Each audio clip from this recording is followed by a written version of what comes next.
안녕하세요, 여러분. 자, 이어가지고요. 22장입니다. 중급 100의 맨 마지막 챕터고요.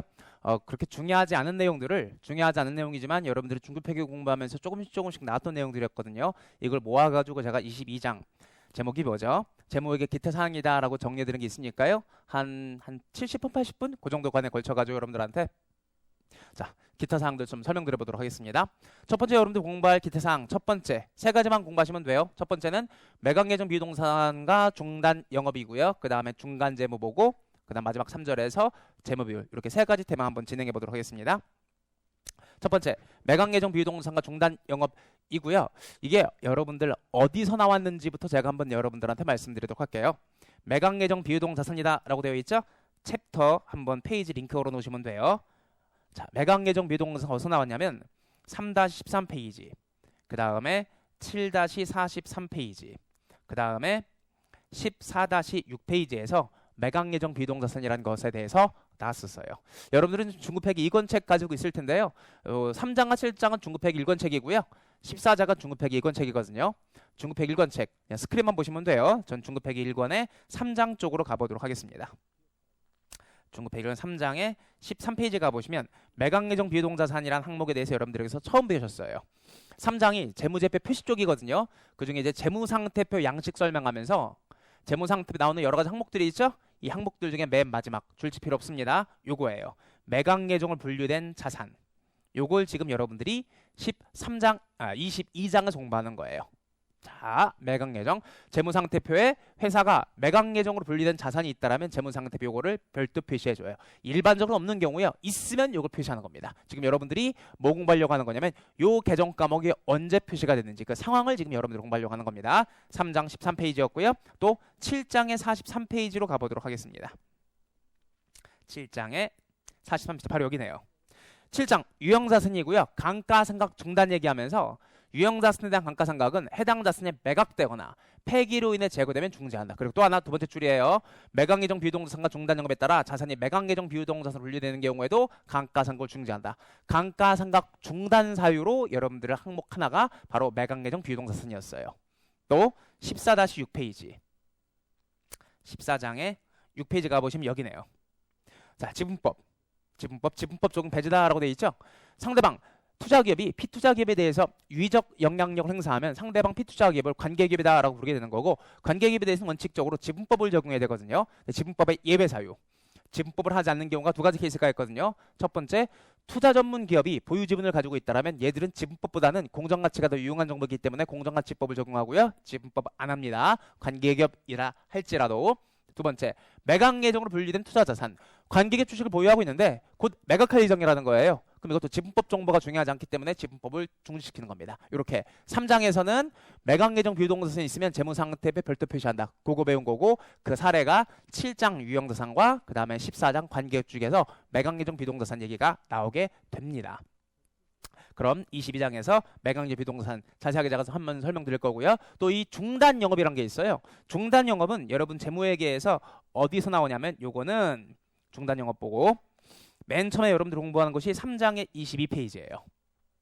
그 다음에 공부하는 것이 17-5페이지 주당이익이고요. 마지막 공부하는 것이 19-34페이지 법인세 배분회계예요. 이렇게 해서 중단 영업에 대해서 공부하게 됩니다. 3-22페이지 좀 가보도록 하겠습니다. 3장의 22페이지. 여기서 제가 여러분들한테 중단 영업 얘기해드렸거든요.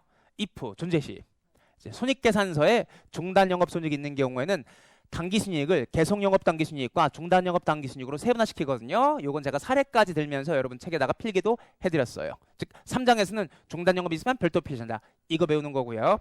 그 다음에 17장의 5페이지 5페이지에서는 여기 주당이익을 계산함에 있어서 주당이익은 회계기간의 경영성과를 보통주 계속영업순이익 기준으로 할 수도 있고, 그 다음에 보통 당기순이익 기준으로 할 수도 있다라는 거. 즉 중단영업순이익이 있으면 그러니까 주당이익을 두 개를 표시해요. 계속영업 당기순이익에 대한 주당이익과 중단영업순이익까지 포함한 당기순이익에 대한 주당이익으로 두 가지를 표시합니다. 그거 가지고 우리가 예제 1번을 풀었었고요. 즉 중단영업순이익이 있으면 주당이익을 두 개 표시한다. 중단영업에 포함된 그러니까 중단영업을 배제시킨 계속영업 당기순이익 기준의 주당이익과 중단영업 순이익을 포함시킨 당기순이익 기준 주당순이익을 두 가지를 다 보여준다. 거기서 공부했었고요. 마지막 19-34페이지 19장의 34페이지 가보시면 이 법인세 기간 내 배분이 있거든요. 회사가 중단 영업 손익을 가지고 있다라면 법인세 비용이 두 가지가 나와요. 계속 영업 손익에 대한 법인세 비용과 중단 영업 손익에 대한 법인세 비용으로. 즉 당기 순이익이 두 가지로 쪼개지면 계속 영업과 중단 영업으로 법인세 비용도 계속 영업 법인세 비용과 중단 영업 법인세 비용을 따로따로 표시한다. 그쪽에서 여러분들은 다 배우신 내용입니다. 연관된 부분이고요. 그럼 그 중단 영업 손익이 뭐냐라는 것도 요 22장에서 여러분들이 일괄적으로 공부하게 될 거예요. 자세한 얘기 제가 여기 적어드렸는데 그냥 필기를 하나 하는 게 나아요. 끊어서 갈 겁니다. 매각예정 비유동산부터 제가 여러분들한테 개념을 설명드릴 거고요. 이쪽에다 필기 하나 해놓으시면 됩니다. 자, 기업이 보유하고 있는 사용 목적으로 보유하고 있는 비유동 자산이 있어요. 사용 목적 보유 비유동 자산. 사용 목적으로 보유하는 비유동 자산은 여러분들이 재무회계에서 세 군데서 배웁니다. 일단 7장에서 배우시는 무슨 자산? 유형 자산. 그 다음에 9장에서 배우시는 무형 자산. 무형 자산도 유형 자산과 마찬가지로 상각을 하고 재평가명도 적용하고 뭐 그런 내용들이죠. 두 가지는 비슷합니다. 그 다음에 마지막으로 14장에서 배우시는 뭐가 있다? 관계기업 주식. 관계기업 주식이 있어요. 금융자산이지만 사용목적 금융자산, 사용목적 주식으로 바라보게 되는 거죠. 자, 그럼 이 사용목적으로 보유하는 유동자산이 아니라 비유동자산이에요. 비유동자산을 회사가 뭐 하는 경우가 있냐면 매각을 결정하는 경우가 있어요. 사용목적으로 보유하고 있었지만 이제 사용하지 않고 매각하겠다. 매각을 결정하고 and 사용을 중단을 해야 돼. 매각을 결정하고 더 이상 사용하면 안 돼요. 이 두 가지 요건을 모두 만족하는 경우에는 재무제표에 매각 예정 비유동 자산이란 항목으로 다른 것들과 포함해서 표시하는 겁니까? 별도 표시하는 거예요? 별도로 표시를 합니다. 이건 더 이상 사용하지 않고 매각 예정이다라는 걸 보여주기 위해서 별도로 표시하고요. 그 다음에 좀 이따 제가 말씀드리겠지만 매각 예정 비유동 자산은 매각 결정을 해야 되는 건데 이게 1년 이내라는 요건을 만족해야 돼. 한 회계 기간 이내 매각하기로 결정했다. 그리고 더 이상 사용하지 않겠다. 그런 경우에는 매각 예정 비유동 자산으로 별도 표시하고 이게 1년 이내 매각 요건을 만족해야 되기 때문에 분류는 유동자산 쪽에 표시를 합니다. 그러니까 유동자산 카테고리의 맨 마지막에 매각 예정 비유동 자산이다라고 분류 표시를 해. 말 문제로 기억하고 계시는 내용입니다. 계산 문제가 아니라 말 문제예요. 별도 표시한다. 어디로? 유동자산으로. 자, 그럼 회계 처리는요? 유형자산도 그렇고 무형자산도 그렇고 관계기업 주식도 마찬가지인데 더 이상 사용하지 않겠다라는 거거든요. 그래서 유형자산 같은 경우에는 노감가비, 감가비를 더 이상 인식하지 않습니다. 노감가비 인식. 자, 감가상각을 인식하지 않지만 대신에 뭘 하는 거냐면 뭐시라고 안 쓸게요. 뭐 하는 거냐면 손상차손만 인식해요. 만약에 매각할 때 뭐가 예상되는 경우? 손실이 예상되는 경우 그 손실을 미리 인식하는 거고 이익이 예상되는 경우에는 이익은 인식하지 않습니다. 자, 무형자산도 마찬가지예요. 노상각비. 상각비를 인식하지 않습니다. 무형자산 상각비 인식하지 않고 왜? 사용하지 않기 때문에 사용을 통해서 수익이 창출되지 않거든요. 그럼 수익비용 대응 논리에 따른 감가상각비, 상각비 인식하지 않고요. 여기도 뭐만 인식한다? 손상차손만 인식하게 됩니다. 매각할 때 손실이 예상되는 경우 손실을 조기인식. 자, 관계기업 주식도 마찬가지예요. 관계기업 주식도 매각하기로 결정되는 경우엔 노 지분법 손익. 지분법 손익을 인식하지 않습니다. 인식하지 않고 여기도 매각할 때 가정했을 때 손실이 예상되는 경우 손상차손만 인식하게 돼요. 인식이란 말 쓸까요? 계산 문제에서는 제가 지금 보여드린 이 정도만 계산 문제가 나오는 거고 계산 문제보다는 이 상황 가지고 말 문제가 더 많이 나옵니다. 매각 예정 비동자산은 여기까지만 여러분들께서 알고 계시면 돼. 자, 그럼 필요한 거 줄만 치고 그 다음에 중단 영업 쪽으로 넘어가 보도록 하겠습니다. 자, 매각 예정. 매각하기로 결정한 비유동자산은 매각 예정 비유동자산으로 표시한다라는 거예요. 매각으로 결정했다라면 매각 예정 비유동자산으로. 그리고 좀 이따 말씀드리겠지만 이미 처분되었거나 매각 예정으로 분류된 기업의 구분단은 중단 영업이다라고 한다라고 하는 건데 근데 제가 별도로 설명드릴 겁니다. 지금은 매각 예정 비유동자산만 신경 쓰시고요. 줄 안 친 건 지금 여러분들이 읽어보실 필요가 없습니다. 줄 치겠습니다. 매각 예정 비유동자산을 재무상태표에 별도로 표시한다. 그러면은 뭐 미래 손익을 적절히 예측할 수가 있으므로 회계정보 유용성이 뭐가 된다? 증대된다라는 거예요. 중단 영업은 제가 나중에 중단 영업 나올 때 제가 줄쳐드릴 겁니다. 매각 예정 비유동자산을 재무상태표에 별도로 표시해주면 회계정보 예측 가치 즉 목적 적합한 정보가 제공될 수가 있다라는 거예요. 이건 사용하지 않고 이제 뭐 할 거다? 매각하다라는 정보를 정보 이용자한테 표시할 수가 있다라는 거예요. 자, 그럼 매각 예정 분류. 매각 예정 언제 매각 예정 분류한다? 자, 비유동 자산까지만 줄치면 돼요. 비유동 자산의 장부 금액이 계속 사용이 아닌 매각 거래를 통화로 주로 회수할 것이라면 이를 뭐로 분류한다? 매각 예정으로 분류한다. 요거 사용 목적 비유동 자산이 더 이상 사용하지 않고 매각 결정하고 사용 중단되었다라면 뭐 한다? 매각 예정 비유동 자산 표시한다라는 거고요. 두 가지 요건들이 나오는데 요건 신경 쓰지 마시고 여기 지금 제가 줄쳐드린 거 칠판에 적어드린 거 위주로만 보시면 되는 겁니다. 그 다음 자, 여기 분류 시점에서 1년 이내 매각 완료 요건이 충족될 것으로 예상돼야 한다. 양가로 1번 매각될 가능성이 높아야 되는 건데 몇 년 이내? 1년 이내. 이 엄격한 요건이 있는 이유가 뭐냐면 매각 예정으로 분류가 되면 더 이상 감가상각 안 하거든요. 그래서 기업들이 감가상각비를 회피할 목적으로 매각 예정으로 분류하는 경우가 있기 때문에 아주 엄격한 요건으로 계정금액 별도 표시를 제한하고 있는 거예요. 아무튼 1년 이내, 원칙적으로 1년 이내입니다. 물론 상황에 따라서 여의치 않아서 기간이 연장되어 1년을 초과할 수도 있긴 하다. 예외적이죠? 원칙적이 아니라 예외적입니다. 1년 이내이지만 예외적으로 1년을 초과할 수도 있다. 물론 의도는 1년 이내여야 되는 거고 실무적인 이유로 1년 이내 매각이 안 되는 경우가 발생할 수도 있겠지만 원칙은 좀 알고 계시면 되는 겁니다. 어떤 것만 조심하시면 돼? 반드시 1년 이내에 매각해야 된다. 그럼 틀린 겁니다. 실무적인 이유로 초과할 수도 있다. 그렇잖아. 아무리 급매로는 하더라도 1년 이내 안 팔릴 수도 있거든요. 그런 실무적인 상황이다라고 생각하시면 되는 거고요. 그 다음 양가로 3번 필요 없고요. 양가로 4번. 요거는 줄은 칠까요? 매각 예정을 분류하기 위한 요건이 보고기간 후에 충족된 경우 말 문제입니다. 당해 비유동자산은 보고기간 후 발행된 재무제표에 매각 예정을 분류할 수가 없다. 당연한 거죠. 12월 31일 기준으로 매각 요건을 만족해야 되는 거지. 매각 예정 비유동산 분류 요건 만족하는 거지. 12월 31일 이후 요건 만족했다라면 발생한 원인 자체가 12월 31일 이후 발생한 거니까 수정을 요하지 않는 보고기간 사건이라는 거예요. 즉 매각 요건을 충족하는 게 12월 30일 존재해야 매각 예정 비유동산 분류할 수가 있다라는 얘기입니다. 또 하나 말 문제 대비로 폐기될 비유동 자산은 원칙적으로 계속 사용함으로써 회수가 되기 때문에 매각 예정으로 분류할 수가 없다. 자, 다른 말이죠, 여러분. 폐기라는 말과 매각이란 말은 다른 말이에요. 폐기될 비유동 자산. 뭐가 아니라 매각될. 매각 예정 비유동 자산이잖아. 그러니까 매각될 비유동 자산만 매각 예정 비유동 자산을 분류하는 거지. 폐기될 비유동 자산은 나중에 매각되는 게 아니거든요. 폐기는 거니까 회수 가능액이 0이에요. 어차피 폐기가 될 거기 때문에. 그러니까 매각 예정 비유동산 분류하지 않고 그냥 일반 유형자산을 분류를 해주고 폐기할 때까지 그냥 계속 사용하면 된다라는 것만 알고 계시면 되는 거고요. 올라갑니다. 자, 측정계가 나오죠? 아까 말씀드린 것처럼 뭐 안 한다고 했습니까? 감가비 안 하고 상각비도 인식하지 않고 지분법도 인식하지 않아. 그럼 뭐만 인식한다? 손상차손만 인식한다는 얘기가 그게 나올 거예요. 매각할 거기 때문에 매각 예정으로 분류된 비유동 자산은 순공정가치와 장부금액 중 작은 금액으로 저가법 측정이에요. 손상인데 여러분 조심하실 거. 순공정가치라고 돼 있죠? 무슨 가치는 보지 않는다. 사용가치는 고려하지 않아요.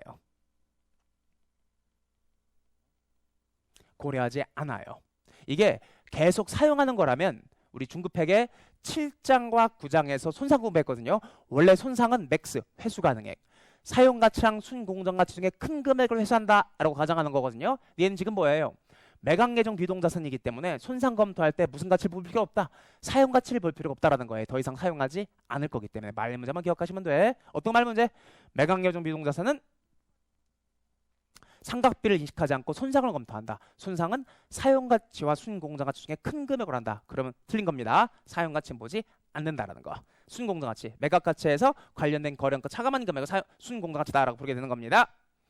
그럼 여기 순공정가치 하락을 뭐로 인식한다? 손상차손으로 인식한다. 뭐 하지 않는다? 그 자산은 감가상각을 하지 않는다. 자, 그럼 지금 제가 여러분 보여드린 거 사용가치가 아닌 순공정가치를 계속 업데이트하는 거고요. 그 다음에 상각은 할 필요가 없다. 까지만 알고 계시면 되는 겁니다. 동그라미 3번에 매각계획의 철회다라고 되어 있는데 여기까지는 여러분들 공부하실 필요가 없습니다. 순공정가치 기준 손상, 환입, 감가상각 혹은 지분법까지도 안 한다. 까지만 알고 계시면 돼. 그래서 어렵지 않아요. 어렵지 않아. 그냥 이거만 알고 계시면 돼. 사용목적 비유동자산이 매각 예정 비유동자산으로 분리될 수가 있다라는 거. 자, 그럼 이거 제가 샘플 하나 보여드릴까요? 제가 강의 시간에 자주 들어가 드리는 다트 사이트죠. 재무제표 공시 사이트고요. 여기에 제가 매각 예정이다라고 본문 내용으로 검색을 했어요. 검색을 하니까 여러 개의 회사가 나오는 건데 여러 개의 회사들 중에 숫자가 있는 회사가 여기 해성 TPC라는 회사가 있어가지고 요거 클릭하고 제가 들어가 보도록 할게요. 네, 요거 클릭하고 들어가면 이 회사가 나오네. 해성 TPC. 자, 뭐라고 되어 있습니까? 이 회사 2022년 12월 31일 기준으로 회사의 재무제표에 매각 예정 샀습니다라고 해서 46억 8,600만 원 정도가 매각 예정 비유동산 분류되고 있죠. 전년도 말에는 매각 예정이 아니었는데 올해 뭐로 바뀌었다라는 겁니까? 매각 예정으로 바뀌었다라는 거고 금액을 보니까 요거랑 비슷한데 지금 투자부동산 쪽이 매각 예정을 올려놨나 보네. 아무튼 매각 예정 자산이 어디에 표시되어 있습니까? 로마자 1번 유동자산의 하위 항목으로 표시가 되어 있고요. 이 46억의 구성이 뭐냐라는 게 주석 몇 번에 나와 있는 겁니까? 주석 38번에 나와 있는 거예요. 주석 38번에 나와 있는 거여가지고 제가 한번 찾아보도록 하겠습니다. 페이지 찾기. 매각 예정이다 라고 하면 제가 볼게요. 매각 예정 이렇게 검색을 하면 매각 예정 주석 38번이 나올 거예요. 여기 나오네. 매각 예정 투자부동산의 매매계약 체결로 매각 예정 자산으로 대체가 되었다라고 되어 있네. 지금 제가 여러분들한테 보여드리는 건 뭐죠? 유형자산과 무형자산만 보여드렸는데 부동산은 투자부동산으로 분류할 수가 있잖아. 임대목적 같은 경우에는 이 예산은 유형자산 중에 유형자산이 아니라 부동산 중에 투자부동산으로 분류되는 것들을 매각 예정으로 분류했다라고 되어 있습니다. 상황 요거는 투자부동산 쪽 섹션이고요. 다시 한번 내려가 보도록 할까요? 주석 38번이었죠. 너무 많으니까 제가 다시 한번 검색해 보도록 하겠습니다. 38번 하나 둘 셋 넷 주석 38번 여기 있네. 매각 예정 자산. 회사는 단기 중 부동산 매각을 통한 유동성확보 및 재무구조 개선을 위해 투자부동산을 매각 결의하였으며 이에 따라 해당 자산의 부채를 매각 예정 자산으로 분류했다라고 되어 있습니다. 그렇죠? 뭐라고 되어 있습니까? 투자부동산에 있었던 토지, 건물, 시설 장치는 투자부동산이 아닌데 아무튼 회사가 좀 분류를 이상하게 했네. 그런 것들을 모아가지고 뭐로 분류했다라는 겁니까? 매각 예정으로 분류를 했고요. 매각 예정 금액은 얼마라고 되어 있습니까? 50억이다라고 되어 있고 비싸게 파네. 그럼 이건 매각 예정 비유동산 분류됐지만 손상은 없다라는 거예요. 만약에 매각 예정 금액이 46억 밑에라면 손상 차손도 인식을 해서 인식해야 되는 거거든요. 이렇게 매각 예정 비유동산 분류하는 거. 지금 제가 검색 기간을 1년으로 했고요. 매각 예정이란 단어가 들어가는 기업들의 재무제표가 1950건 정도가 나오네. 그러니까 많이 나오진 않아요. 이런 계정 과목이 있는 경우에만 매각 예정 비유동산 표시한다라고 생각하시면 되는 겁니다. 오케이. 그러면 매각 예정 쪽은 제가 마무리가 됐고요. 중단 영업으로 넘어가 보도록 하겠습니다. 중단 영업 또 하나 필기하시죠. 올라가셔가지고 여기 중단 영업까지 같이 있었죠? 공간이 부족하니까 요거는 그래 여기다 필기하는 게 낫겠다. 중단 영업 나오는 곳에 이쪽에 표시하겠습니다. 중단 영업. 이건 뭘까요? 회사가 주요 사업부가 있어요. 이 회사 주요 영업 혹은 주요 사업부가 있습니다. 자, 무슨 얘기 하려고 할까요? 저거는 특정 자산을 매각하기로 결정하는 거고 여기는 사업 자체를 정리하는 거예요. 사업 자체. 그래서 이걸 뭐 하기로 했다? 매각을 결정했다. 사업 전체를 뭐 하기로 결정한 겁니까? 매각하기로 결정했고 그 다음에 이 사업을 뭐 했다? 지금 현재 중단한 상태다. 엔드. 매각 결정하고 사업 중단. 영업 중단이라고 할까? 매각을 결정하고 영업을 뭐 할 거다? 중단할 계획이다. 이런 경우에는 손익계산서에 중단 영업 손익이란 항목으로 여기도 뭐 하는 겁니까? 별도 표시를 하는 거예요. 정확한 계정 과목은 중단 영업 단기 순이익인데 줄여가지고 그냥 중단 영업 손익이다라고 불러요. 매각 예정 비유동 자산이 어디에 별도 표시가 되는 거예요? 재무상태표에 별도 표시가 되는 거라면 이 영업을 정리하는 경우에는 손익이 발생하거든요. 이건 어디에 표시가 되는 겁니까? 중단 영업 손익이라는 걸로 손익계산서 계산서에 별도 표시가 되는 거예요. 그럼 중단 영업 손익에 모이는 금액들은 어떤 것들이 모이는 거냐? 중단 영업 손익은 우리가 법인세 배분액에서 공부했지만 여기서는 중단 영업에서 발생한 세전 중단 영업 손익이에요. 세전 중단 영업 손익의 무슨 효과? 법인세 효과. 법인세 효과를 이거는 순액으로 차감해서 표시를 합니다. 그래서 중단 영업 손익은 어떻게 표시가 된다? 세후 금액으로 표시가 돼요. 19장에서 우리 공부했거든요. 개성 영업 순이익에 대한 법인세 효과는 법인세 비용 계정으로 별도 표시하지만 중단 영업 손익에서 발생한 법인세 효과는 이건 별로 중요한 법인세 효과가 아니기 때문에 세후로 기간 내 배분을 해줘요. 이 두 가지가 모여가지고 중단 영업 손익으로 표시가 되는 겁니다. 한번 그럼 제가 보여드릴까요? 보여드리는 거 붙여놓을게요. 필기는 저게 답니다. 여기 아까 사이트, 다트 사이트 보여드렸던 것처럼 여기서 한번 제가 검색해 보도록 할게요. 여기다가 매각 예정이다라고 하지 않고 중단 영업 손익, 중단 영업까지만 제가 한번 검색해 보도록 하겠습니다. 그럼 중단 영업 손익이 나오는 회사들의 재무제표가 지금 여기 쭉 나와 있죠? 첫 번째 나오는 것부터 한번 제가 보여드릴까요? 중단 영업. 아니야, 첫 번째 나오는 거 주총 수직 공고니까 이거 하지 말고 재무제표가 나와 있는 곳 사업보고서 이네 하나 머티리얼즈다라고 되어 있죠? 사업보고서 클릭하고 제가 들어가 보도록 하겠습니다. 중단 영업 2020년에 중단 영업이고요. 가만히 있어봐. 2020년이니까 연결 재무제표에는 안 나오고, 자, 실패. 이거 보지 마시고요. 다른 회사 거 보도록 하겠습니다. 2020년도 거여가지고 표시가 안 됐네.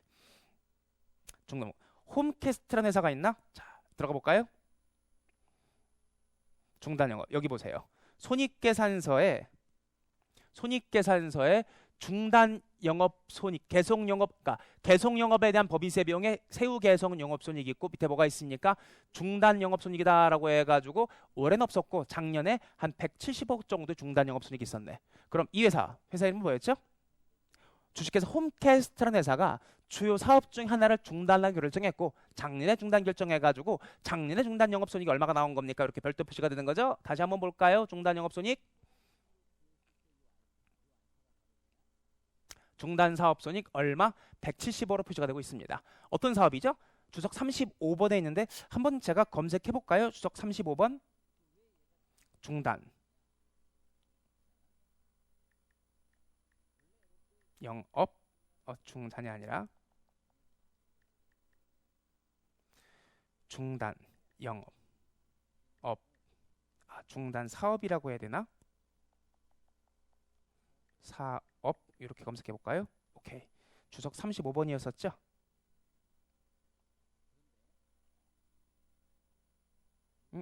중단 사업 손익 주석 35번. 주석 35번으로 내려가 보도록 할게요.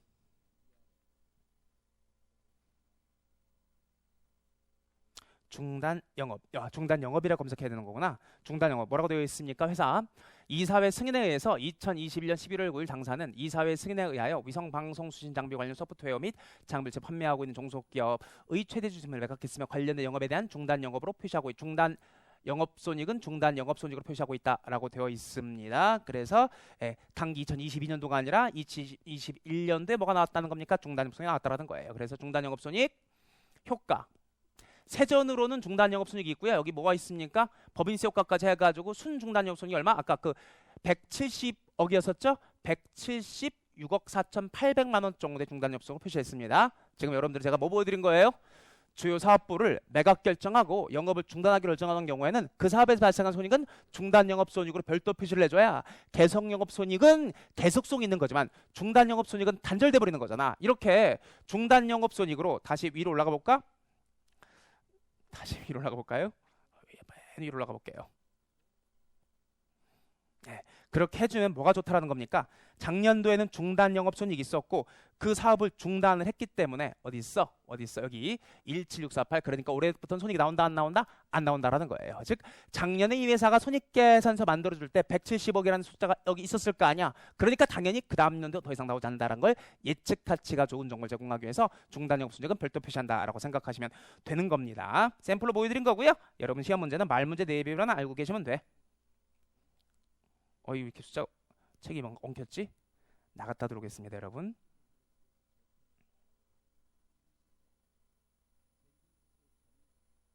자, 다시 중단 영업 손익 올라가 가지고요. 줄부터 치도록 하겠습니다.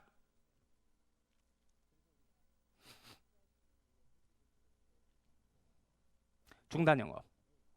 자, 이미 처분되었거나 매각 예정으로 분류된 기업의 구분 단위는 뭐라고 부른다? 손익계산서에서는 중단 영업이다 라고 부르는 거예요. 줄 치겠습니다. 중단 영업의 성과를 포괄 손익계산서에 별도로 표시하면 역시 미래 손익을 보다 적절히 예측할 수 있으므로 회계정보 유용성이 증대된다. 즉 매각예정 비유동자산이라는 건 재무상태표에 별도 표시해주고 사업을 중단하기로 결정하면 중단 영업은 손익계산서 별도 표시해주면 예측 가치가 좋아져 회계정보 유용성이 증대되기 때문에 꼭 표시하다라고 규정하고 있는 겁니다. 그럼 올라가가지고 중단 영업에 대해서 어떤 말 문제가 나오는지 한번 보도록 하시죠. 중단 영업. 중단 영업이란 이미 처분되었거나 매각예정 분류되고 다음 중 하나에 해당하는 기업의 구분 단위를 말한다. 주요 사업계열이 중단하기로 하는 경우 중단 영업 손익. 자, 줄치겠습니다. 일단 이거부터. 별도 표시한다라는 건 여러분들이 아까 줄 쳤고요. 모든 중단 영업 관련된 공시사항에 표시될 수 있도록 과거 재무제표 작성한다는 말이 무슨 말일까요? 무슨 말일까요, 이거는? 당해년도에 사업을 중단하기로 결정했으면 손익계산서는 전기랑 단기를 비교 표시하는 거거든요. 그럼 아까 여러분들이 보셨던 그 회사 같은 경우에도 176억이 나온 게 2021년도였거든. 그럼 2021년도에 손익계산서 작성할 때 2020년도에는 중단 영업이 아니었잖아. 하지만 2021년과 비교 가능성을 위해서 중단 영업 손익은 과거 재무제표를 재작성한다. 말 문제만 알고 계시면 되는 거고요. 그 다음 요것도 말 문제. 매각 예정으로 분류되었으나 중단 영업의 정의를 충족하지 않은 비유동자산 재측정 손익 손상차손은 중단 영업 손익이 아닌 계속 영업 손익에 포함하므로 요거를 유의해야 한다. 이건 말 문제만 여러분께서 기억하시면 돼. 무슨 말이에요? 특정 자산을 매각하기로 결정했다고 해서 그 사업부 전체가 다 중단되는 건 아니거든요. 즉 매각 예정 비유동자산이 있긴 하지만 그 사업 자체를 중단할 계획은 없다. 지금 이런 얘기를 하고 있는 거예요. 쓰시면 좀 좋아요. 매각 예정 비유동 자산의 존재. 그 다음에 중단 영업 손익의 존재. 자, 뭔 성립할 수 있다. 이렇게 넘어가는 건 성립할 수 있어. 특정 사업을 중단으로 했다면 그 사업에서 가지고 있는 사용 목적 비유동자산은 다 뭐로 분류가 되는 거예요? 매각 예정 비유동자산으로 분류가 되는 거거든. 하지만 이거는 성립할 수가 없을 수도 있다라는 거예요. 즉 매각 예정 비유동자산 존재한다고 해서 그 사업 전체를 다 정리하는 건 아닐 수 있다라는 거지. 무슨 말인지 여러분 아실 수 있겠죠? 만약에 뭐고 사례 들까? 사례 들기 좀 애매하긴 하네. 그러니까 전체 사업에서 일부가 뭐가 될 수 있는 겁니까? 매각 예정 비유동자산 존재할 수 있거든. 요것만 매각 예정 비유동자산이고 이 사업 전체는 계속할 수 있는 거거든요. 하지만 이 사업 자체를 다 뭐 하기로 했다? 중단하기로 결정했다라면 이 중단 사업에 가지고 있는 비유동자산들은 다 뭐가 되는 겁니까? 매각 예정 비유동자산. 특히나 이런 자산들은 매각 예정 비유동자산으로 표시가 된다라는 겁니다. 그럼 어떤 말 문제만 기억하시면 돼? 다시 한번 읽어볼게요. 매각 예정 비유동자산이 존재하긴 하지만 그 사업 자체가 중단 영업은 아니다. 그럼 그 매각 예정 비유동자산 관련 손익은 무슨 영업 손익? 계속 영업 손익으로 한다는 거예요. 물론 매각 예정 비유동자산도 있으면서 그 사업 자체가 다 중단 영업이라면 그 매각 예정 비유동자산 관련된 손익은 다 무슨 손익으로 합쳐진다라는 거예요. 중단 영업 손익을 합쳐질 수가 있다라는 거니까 말 문제만 좀 조심하시면 되는 거고요. 그리고 여기 말 문제 세후 손익 합계를 포괄 손익 계산서에 단일 금액으로 표시한다라고 돼 있죠. 중단 영업 관련 손익과 중단 영업에서 포함되어 있는 관련된 자산에 대한 손익들 그런 것들은 다 어디로? 포괄 손익 계산서에 무슨 금액으로? 단일 금액으로. 법인세 효과를 별도 표시하지 않는다라는 건 몇 장에서? 여기 19장에서 배우신 내용입니다. 요거 있는 거예요. 요거. 법인세 효과를 별도 표시하지 않고 법인세 효과까지 포함해가지고 세후 금액으로 순액으로 표시한다. 아까 그 회사 같은 경우에도 세후 금액으로 순액으로 표시가 됐거든요. 볼까요? 아까 여러분들이 보신 이 회사도 보세요. 계속 영업 손익 쭉 내려오면 계속 영업 손익에 대해서는 법인세 비용이 표시가 돼 있잖아. 따로따로. 하지만 중단 영업 손익은 아예 무슨 금액으로? 세후 금액으로 표시가 되는 거라고요. 그렇게 정리하시면 되는 겁니다. 자, 이거 또 나왔네. 매각 예정으로 분류된 비유동자산은 다른 자산과 별도로 재무상태표에 표시한다. 무슨 자산으로? 유동자산으로. 그리고 하나 더. 매각 예정으로 분류된 비유동자산과 관련해서 기타 포괄 손익이 존재한다면 그 기타 포괄 손익도 중단 영업 관련 매각 예정 비유동자산 관련 기타 포괄 손익으로 별도 표시한다. 그러니까 이 매각 예정 비유동자산이 유형자산이다. 근데 그 유형자산과 무형자산이 재평가 모형을 제공하는 유형자산과 무형자산이었다. 그럼 그게 매각 예정으로 분류가 되면 관련된 재평가 OCI도 매각 예정 비유동자산 관련 재평가다라는 식으로 별도 표시를 내지게예요. 말문제 말고 계시면 되는 겁니다. 자산과 관련된 기타 포괄 손익은 함께 표시한다라는 걸 별도로 그렇게 정리하시면 됩니다. 자, 매각 예정 비유동자산과 중단 영업은 여기까지만.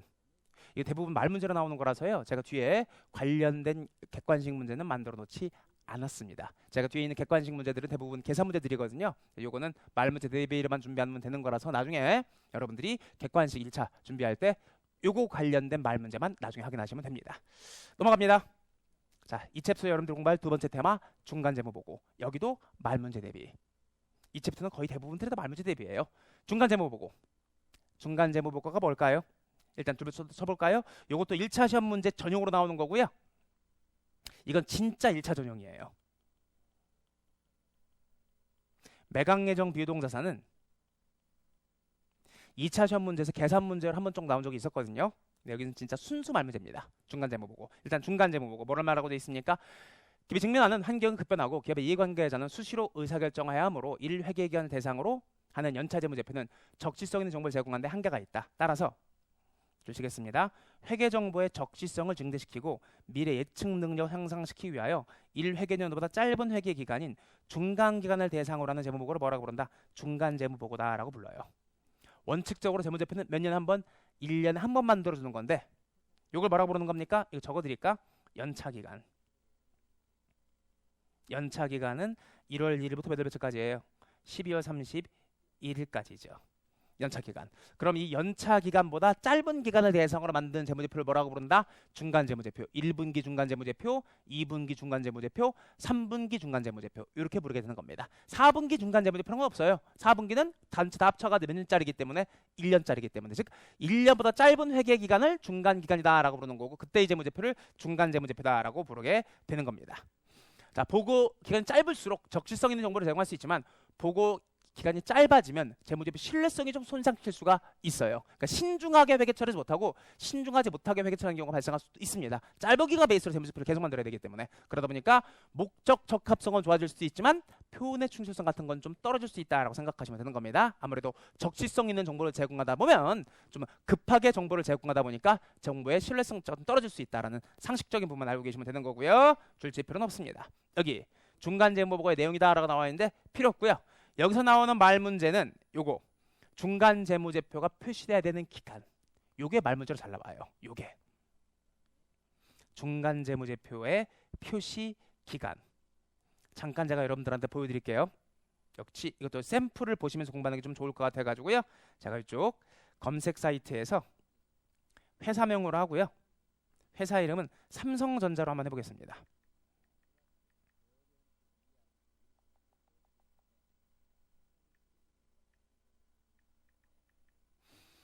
보고서 너무 많이 나와가지고 정기공시 클릭을 하고 정기공시만 가지고 제가 클릭 한번 해보도록 하겠습니다. 여기 지금 뭐가 나와요? 삼성전자의 2022년도 3월달이라고 되어 있죠?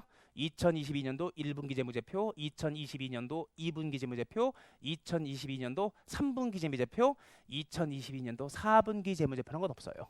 2022년도 요거는 12월달 기준이니까 연차 재무제표라고 얘기를 하게 되는 겁니다. 1분기, 2분기, 3분기. 그럼 제가 한번 여러분들한테 1분기 재무제표 보여드릴까요? 1분기. 삼성전자의 1분기입니다. 재무제표. 여기 뭐라고 되어 있습니까? 2022년 3월 31일.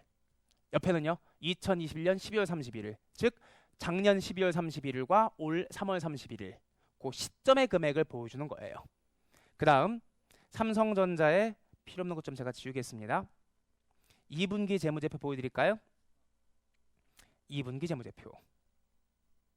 여긴 어떻게 되어 있습니까? 53기 말, 작년 말과 반기 말이라고 되어 있죠? 몇 월 며칠에? 6월 30일. 작년 12월 30일, 올해 6월 30일. 이렇게 보여주는 거고요. 또 뭐 보여드린다? 3분기 재무제표 보여드릴게요. 3분기 재무제표. 자, 작년 53기 말, 작년 말과 여기 몇 월 며칠? 작년 말과 올 초죠? 올 초가 좀 그런가? 2021년 12월 31일과 2022년 9월 31일. 만약 2022년도를 단기라고 한다면 단기 초, 즉 전기 말과 당 3분기 말 9월 30일. 여기 3분기 재무제표고요. 그 다음 마지막 사업보고서. 이건 12월 31일이죠. 12월 31일은 4분기 재무제표가 아니라 그냥 연차 재무제표예요. 그래서 여기는 다 몇 월 며칠입니까? 다 12월 31일 기준으로 재무제표가 만들어져 있죠. 자, 요거는 중간 재무제표라고 부르지 않는 거고 우리가 중간 재무제표라고 부르는 건 요거 1분기 재무제표, 2분기 재무제표, 3분기 재무제표를 중간 재무제표다라고 부르는 건데 어떤 말 문제가 나오는 거냐면 이거 비교 재무제표. 자, 적을게요. 당해 중간 보고 기간 말과 직전 연차 보고 기간 말을 비교하는 형식으로 작성한 재무상태표. 예를 들어 볼까요? 중간 재무제표 표시된 기간을 EX, 사례를 제가 들겠습니다. X1년 9월 30일 재무제표다. 이게 몇 분기 말이에요? 3분기 말 기준일이다. 이라고 한다면 재무상태표는 어떻게 보여주는 겁니까? 당해 중간 보고기간 말이 몇 월 며칠이에요? 여기가 X1년 9월 30일의 재무상태표와 직전 연차 보고기간 말이라고 되어 있죠? 언제 걸 보여주는 겁니까? X0년 12월 31일 이렇게 비교하는 거예요. 그러니까 X1년 1월 1일과 X1년 9월 31일 이렇게 비교한다라고 생각하시면 되는 겁니다. 이게 어떻게 말문제로 나올까요? 자, 직전 보고기간 말은 9월 30일이 아니라는 거예요. 올해 건 9월 30일이지만 작년 건 몇 월 며칠? 12월 31일. 그럼 여기서 이제 여러분들이 무슨 생각하냐면 그럼 비교가 안 되지 않냐? 비교할 게가 없어. 재무상태표는 시점을 보여주는 거니까 기초 대비 1분기 말, 기초 대비 2분기 말, 기초 대비 3분기 말 이렇게 보여주는 거지. 작년 1분기랑 올해 1분기, 작년 2분기랑 올해 2분기 이렇게 보여주는 게 아니라는 거예요. 다시 직전 보고기간 말, 기초 대비 1분기 말, 기초 대비 2분기 말, 기초 대비 3분기 말 이렇게 보여준다라는 거예요. 말 문제 조심하셔야 돼. 작년 9월 30일이 아니라는 거. 또 여기 자본변동표와 현금흐름표가 있죠? 당해 회계년도 누적 기간을 직전 회계년도와 동일한 기간과 뭐한다? 비교한다. 자본변동표랑 현금흐름표는 변동표잖아. 흐름이라고 흐름. 흐름은 어떻게 보여준다는 거예요? 잘 따라오셔야 돼. 당해년도 누적 기간이니까 X1년 1월 1일부터 9월 30일. 그러니까 1분기 더하기 2분기 더하기 3분기, 1, 2, 3분기. 직전 회계년도에 동일한 기간이니까 X0년 1월 1일부터 몇 월 며칠까지? 9월 30일까지. 이렇게 비교한다는 거예요. 뭐 조심하셔야 돼? 작년 1년 전체가 아니라고. 현금흐름표랑 자본변동표는 누적 금액이니까 작년 건 1년치, 올해 건 9개월치 이렇게 보여줄 수가 없다는 거예요. 네, 작년도 9개월치, 올해 것도 몇 개월치? 9개월치. 만약에 9월 30일이 아니라 6월 30일이라면 여기는 올해 1 플러스 2분기. 여기 작년 1 플러스 2분기. 만약에 3월 31일 1분기라면 이건 올해 1분기. 이것도 작년 몇 분기? 1분기. 현금흐름표도 똑같은 기간을 비교하게 되는 겁니다. 누적기간, 직전 회계년 동일기간. 샘플 보여드릴게요. 몇 분기 거 보여드린다? 제가 3분기 거 보여드리도록 할게요. 요게 3분기였나? 여기 3분기였네. 3분기 말, 재무상태표는 3분기 말과 12월 31일 이렇게 보여주는 거고요. 밑에 자본변동표 보세요. 자본변동표. 1월 1일부터 몇 월 며칠까지? 9월 30일까지. 작년 것도 1월 1일부터 몇 월 며칠까지? 9월 30일까지. 올해 것도 9개월, 작년 것도 몇 개월? 9개월. 현금흐름표 보세요. 현금흐름표도 1월 1일부터 9월 30일까지. 올해 것도 9개월. 작년 것도 몇 개월? 9개월. 그걸 이래서 뭐라고 말로 부른다? 당해년도 누적기간과 전년도 동일한 누적기간. 이렇게 표시하는 거예요. 자, 작년 게 1년이 아니라는 거. 그걸 말 문제로 조심하셔야 되는 거고요. 자, 빨간색. 이게 제일 잘 나오게 만들어. 틀리게. 지금 뭐라고 되어 있습니까? 포괄손익계산서다라고 되어 있죠? 잘 따라오셔야 돼. 당해 회계년도 누적기간을 직전 회계년도의 동일기간과 비교. 지금 제가 빨간색으로 보여드린 거 당해 회계년도의 누적기간이니까 밑에 거랑 마찬가지죠. 1 플러스 2 플러스 3. 가만히 있어봐. 미안해요. 빨간색으로 하지 말고 여기는 제가 노란색으로 할게요. 포괄손익계산서는 그대로 그냥 빨간색으로 하고요. 당해 회계연도의 누적기간은 밑에 있는 거랑 마찬가지죠. 직전 회계 동일기간과 비교. 1 플러스 2 3분기, 작년 것도 1 플러스 2 플러스 3분기. 빨간색, 이게 빨간색이에요. 당해 중간기간 것도 보여달라는 거예요. 당해 중간기간. 그럼 이건 뭐 당해 중간기간이니까 우리가 지금 있는 곳이 몇 월 며칠이에요? 9월 30일이죠. 그럼 요거는 뭘 말하는 거냐면 X1년 7월 1일부터 9월 30일까지도 보여주고 누적기간은요. X1년 1월 1일부터 9월 30일까지도.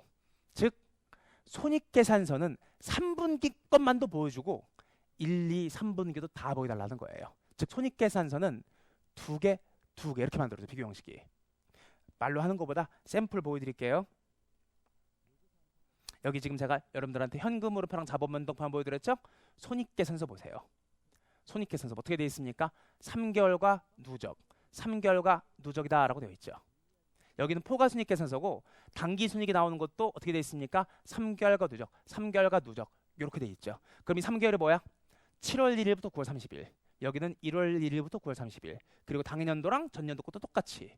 작년 3분기, 자 올해 3분기, 작년 3분기. 올해 1, 2, 3분기, 작년 1, 2, 3분기. 뭐가 추가된다? 요게 아이고. 예. 요 두 가지가 추가된다라는 거예요. 반면에 여기 보세요. 현금흐름표는 그냥 누적 분기만 보여주거든. 근데 손익계산서는 더 자세한 정보를 제공하기 위해서 순수 3분기도 보여달라는 거야. 따라오고 계신가? 그럼 응용. 삼성전자의 6월 30일 재무제표.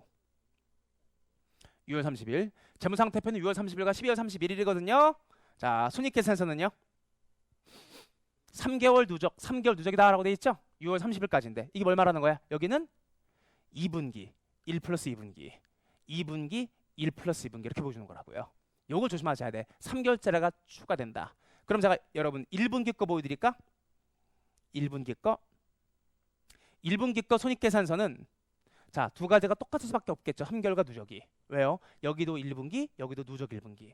여기도 1분기, 누적 1분기니까 1분기는 당해 3개월과 누적 3개월 똑같은 거고 이제 2분기, 3분기부터가 달라지는 거예요. 당해년도 2분기, 누적 2분기. 당해년도 3분기, 누적 3분기. 이렇게 보여주기 때문에 손익계산서가 4가지 형태로 나오게 돼요. 현금흐름표, 자본변동표와 달. 그래서 이게 말 문제로 어떻게 나온다라는 거예요. 빨간색을 빼고 얘기해. 빨간색을 빼고.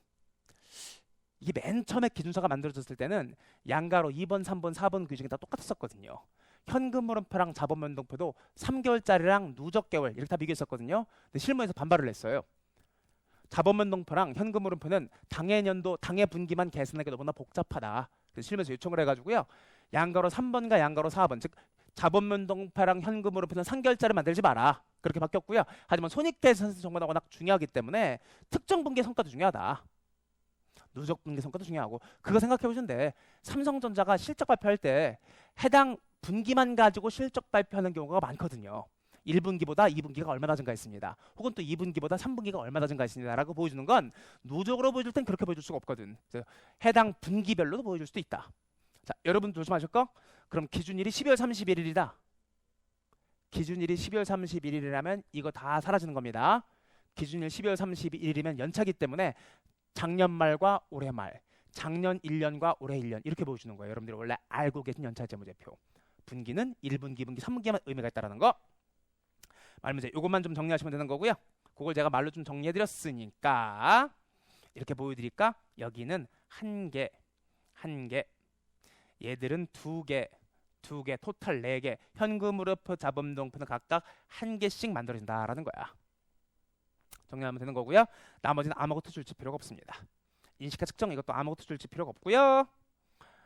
연차 기준과 동일한 회계 정책을 적용한다. 뭐 당연한 얘기죠. 중간 재무제표, 연차 재무제표가 국제 회계 기준이면 중간 재무제표도 뭘로요? 국제 회계 기준으로. 그 다음에 중간 재무보고 측정은 누적 기간을 기준으로 작성을 한다. 무슨 말일까요? 2분기 말에 분기한 거를 3분기 말에 검토해가지고 다시 산정한다. 뭐 그런 얘기를 하고 있는 겁니다. 나머지 아무것도 줄칠 필요 없고요. 오케이. 쓰실 필요도 없습니다. 자, 그럼 중간기간 관련돼서 시험 문제 어떻게 나오는지 2 객관식 문제 2번으로 가보도록 하겠습니다. 17페이지로 가보도록 하겠습니다. 객관식 문제 1번이었는데요. 이건 풀어보실 필요 없습니다. 특수관계자 공시인데 재무회계 수업 목적으로는 특수관계자 관련 기준서 내용은 시험 문제 거의 안 나와요. 네, 이게 기준서에 존재하긴 하지만 공부할 필요가 없다는 의미로 제가 그냥 빼버린 겁니다. 공부하실 필요 없습니다. 넘어갑니다. 네모 2번 중간재무제표. 이런 형태로 중간재무제표 문제가 나와요. 가끔가다 한 문제씩 나오는 겁니다. 옳은 것을 물어보고 있네. 답부터 먼저 보겠습니다. 답 3번. 중간재무보고상의 포괄순이익계산서는 당해 중간기간, 당해 중간에 몇 분기예요? 1분기만 혹은 2분기만 혹은 3분기만 그것과 당해년도 누적기간 요거는 1분기 누적, 2분기 누적, 3분기 누적 손익계산서 2개 작성하는 거고요. 그거를 뭐와 똑같이 직전 회계년도도 동일기간이다라고 돼 있으니까 작년 것도 해당 분기, 그 다음에 누적 분기 토탈 몇 개가 만들어진다? 2개에서 4개가 만들어진다. 3번이 맞는 말이에요. 나머지는 상식으로. 국제회계에 따라 중간재무보고 작성한 경우 그 사실을 공시할 필요는 없다. 왜 공시하지 않아? 중간재무제표 만들었으면 중간재무제표도 작성하고 있다는 걸 공시해야 되겠죠. 상식으로 해석하시면 되는 거고, 중간 재무보고서상의 재무상태표는 당의 중간 보고기간 말과 1분기 말, 2분기 말, 3분기 말과 직전 연도 동일기간, 이게 틀렸어요.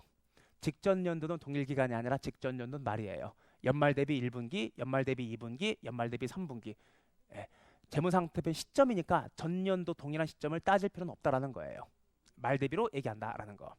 그 다음에 중간 재무보고서를 작성할 때 인식, 측정, 분류 및 공시와 관련된 중요성의 판단은 직전 회계인데 재무자료에 근거한다. 아니에요. 중간 재무제표가 중간 재무제표 독립적 회계 기간을 가지고 작성하는 거기 때문에 중요성 기준도 중간 재무제표 기준으로 판단을 해. 이거 조금 어려운 지문이어서 공부할 필요는 없습니다. 해설에 제가 적어드렸죠. 중요성 판단은 중간 기간, 즉 중간 기간의 재무제표는 중간 기간만의 어떤 중요성 기준으로 판단한다라는 거예요. 그러니까 연차 기준으로 중요성 금액이 많아질 수 있겠지만 분기별 기준으로는 중요성 금액이 조금 더 줄어들 수도 있다. 뭐 그런 얘기입니다. 별로 중요하지 않아. 중간 재무보고의 재무제표는 연차 재무제표보다 더 많은 정보를 제공함으로 틀렸죠. 중간 재무제표는 연차 재무제표보다 더 적은 정보예요. 아무래도 연차는 신중하게 작성하는 거고 중간에 빨리빨리 작성하다 보니까 목적 적합성에 치우쳐. 그러다 보니까 신뢰성은 높지 않고 신뢰성이 낮고요. 적지성은 오히려 더 높습니다. 자, 이거 한 문제 동안 보시면 돼. 메인 테마는 동그라미 2번과 동그라미 3번입니다. 예, 비교 목적 재무제표가 어떻게 만들어졌는지 여기까지가 중간 재무 보고고요. 그럼 다시 앞으로 넘어가도록 하겠습니다. 그럼 마지막 테마. 재무비율 분석 22-10페이지로 넘어갑니다. 여기도 계산 문제, 여기 말 문제가 아니라 계산 문제로 종종 나온 테마예요. 비율 분석이다라고 되어 있죠? 여러분들이 회계 공부하면서 이런 비율들을 많이 들어보셨을 거예요. 여기 비율들. 여기 유동비율, 부채비율, 회전율 이런 비율들을 많이 여러분들이 보셨을 겁니다. 여기 지금 제가 파란색 해드린 거 있죠? 파란색으로 적어드린 것만 알고 계시면 돼. 안전성 비율이다라고 되어 있는 비율 중에 유동비율, 부채비율. 수익성 비율은 공부하실 필요 없고요. 활동성 비율이다라고 되어 있는 매출적 회전율, 재고자산 회전율 이 정도만 공부하시면 되는 겁니다. 시험 문제가 어떤 거래를 주고 이 거래로 인해서 자산과 부채, 자본에 미친 영향이 얼마냐라고 물어보는 문제가 재무회계 시험 문제잖아요. 자산, 부채, 자본에 미친 영향 물어보는 문제를 이걸 어떻게 물어본다? 비율로 물어봐. 즉 이 거래가 유동 비율에 미친 퍼센트가 몇 퍼센트냐, 부채 비율에 미친 영향은 얼마냐. 즉 금액으로 물어보는 걸 비율로 살짝 바꿔버리면 이게 응용 문제가 만들어지거든요. 그래서 재무제표 작성을 물어보는 문제에서 요거를 금액으로 아니라 비율로 물어보는 문제 나올 수 있기 때문에 공부한다라고 생각하시면 되는 겁니다. 근데 이 비율 분석은 재무회계만 공부하는 게 아니라 나중에 여러분들이 원가관리회계랄지 또 재무관리 혹은 또 세법에서도 요 비율을 종종 얘기하거든요. 그러다 보니까 다른 과목 공부함에 있어서도 선수학습 개념으로 공부하는 거다라고 생각하시면 되는 거예요. 크게 비율이 세 가지가 있거든요. 얼마나 기업이 안정적이냐, 얼마나 수익성이 좋으냐, 얼마나 활동성 있게 움직이는 거냐. 가장 좋은 기업은 안정적이면서 수익성이 좋고 그리고 영업활동을 빈번하게, 영업활동을 회전율을 높인다라고 부르거든요. 회전율을 빨리빨리 두는 기업이 가장 안정적인, 가장 좋은 기업이다라고 생각하시면 돼. 그럼 비율, 안정성 비율이다라고 되어 있는데 먼저 책에 있는 내용부터 한번 읽어보도록 할까요? 안정성 비율. 안정성 비율과 말 그대로 얼마나 기업이 안정적인지를 따지는 거예요. 얼마나 기업이 안정적인지를 따지다 보니까 대부분 다 뭐랑 비교한다? 부채랑 비교하게 돼요. 용어 정의 줄이시겠습니다. 안정성 비율은 유동성과 장기 지급 능력을 평가하는 비율이다. 아무래도 부채가 많으면 안정적이 못하고요. 부채가 적으면 안정적이기 때문에 대부분의 안정성 비율은 부채가 좋다죠. 그래서 무슨 비율이 있습니까? 줄치문제 유동 비율. 유동자산과 유동부채로 나누어 측정한다. 유동 비율. 그 다음에 당좌 비율은 했고요. 올라갑니다. 부채 비율. 부채 비율의 분자는 장단기의 모든 부채. 그리고 그 분모는 자기 자본이다. 그 다음에 이자 보상 비율이다라고 되어 있는데 이것까지는 여러분들 정리할 필요가 없습니다. 먼저 이거부터 설명드릴게요. 여기 제가 표로 정리했죠? 안정성 비율인데 여기 중간에 제가 끊겠습니다. 네, 이걸 뭐라고 부르냐면 단기적 안정성. 단기적 안정성을 보는 비율이 두 가지가 있어요. 유동 비율, 당좌 비율. 단기적 안전성을 보기 때문에 비교 대상이 뭐예요? 유동 부채를 비교 대상으로 해요. 그럼 여기 이 세 가지 부채 비율, 차입금 의존도, 이자 보상 비율. 이걸 뭐라고 부르냐면 장기적 안정성이다라고 불러요. 그리고 제가 구분선을 긋도록 하겠습니다. 안정성 비율의 공통점은 다 뭐다? 부채를 가지고 따져. 혹은 이자 비율을 가지고 따지는데 두 가지만 알고 계시면 돼. 유동비율, 부채 비율. 요거 그냥 기억하시면 좀 기억이 어렵거든요. 그래서 재무상태표를 기억하시는 게 가장 좋아요. 재무상태표를 이용해서 그림으로 기억하시는 게 가장 기억이 오래 남습니다.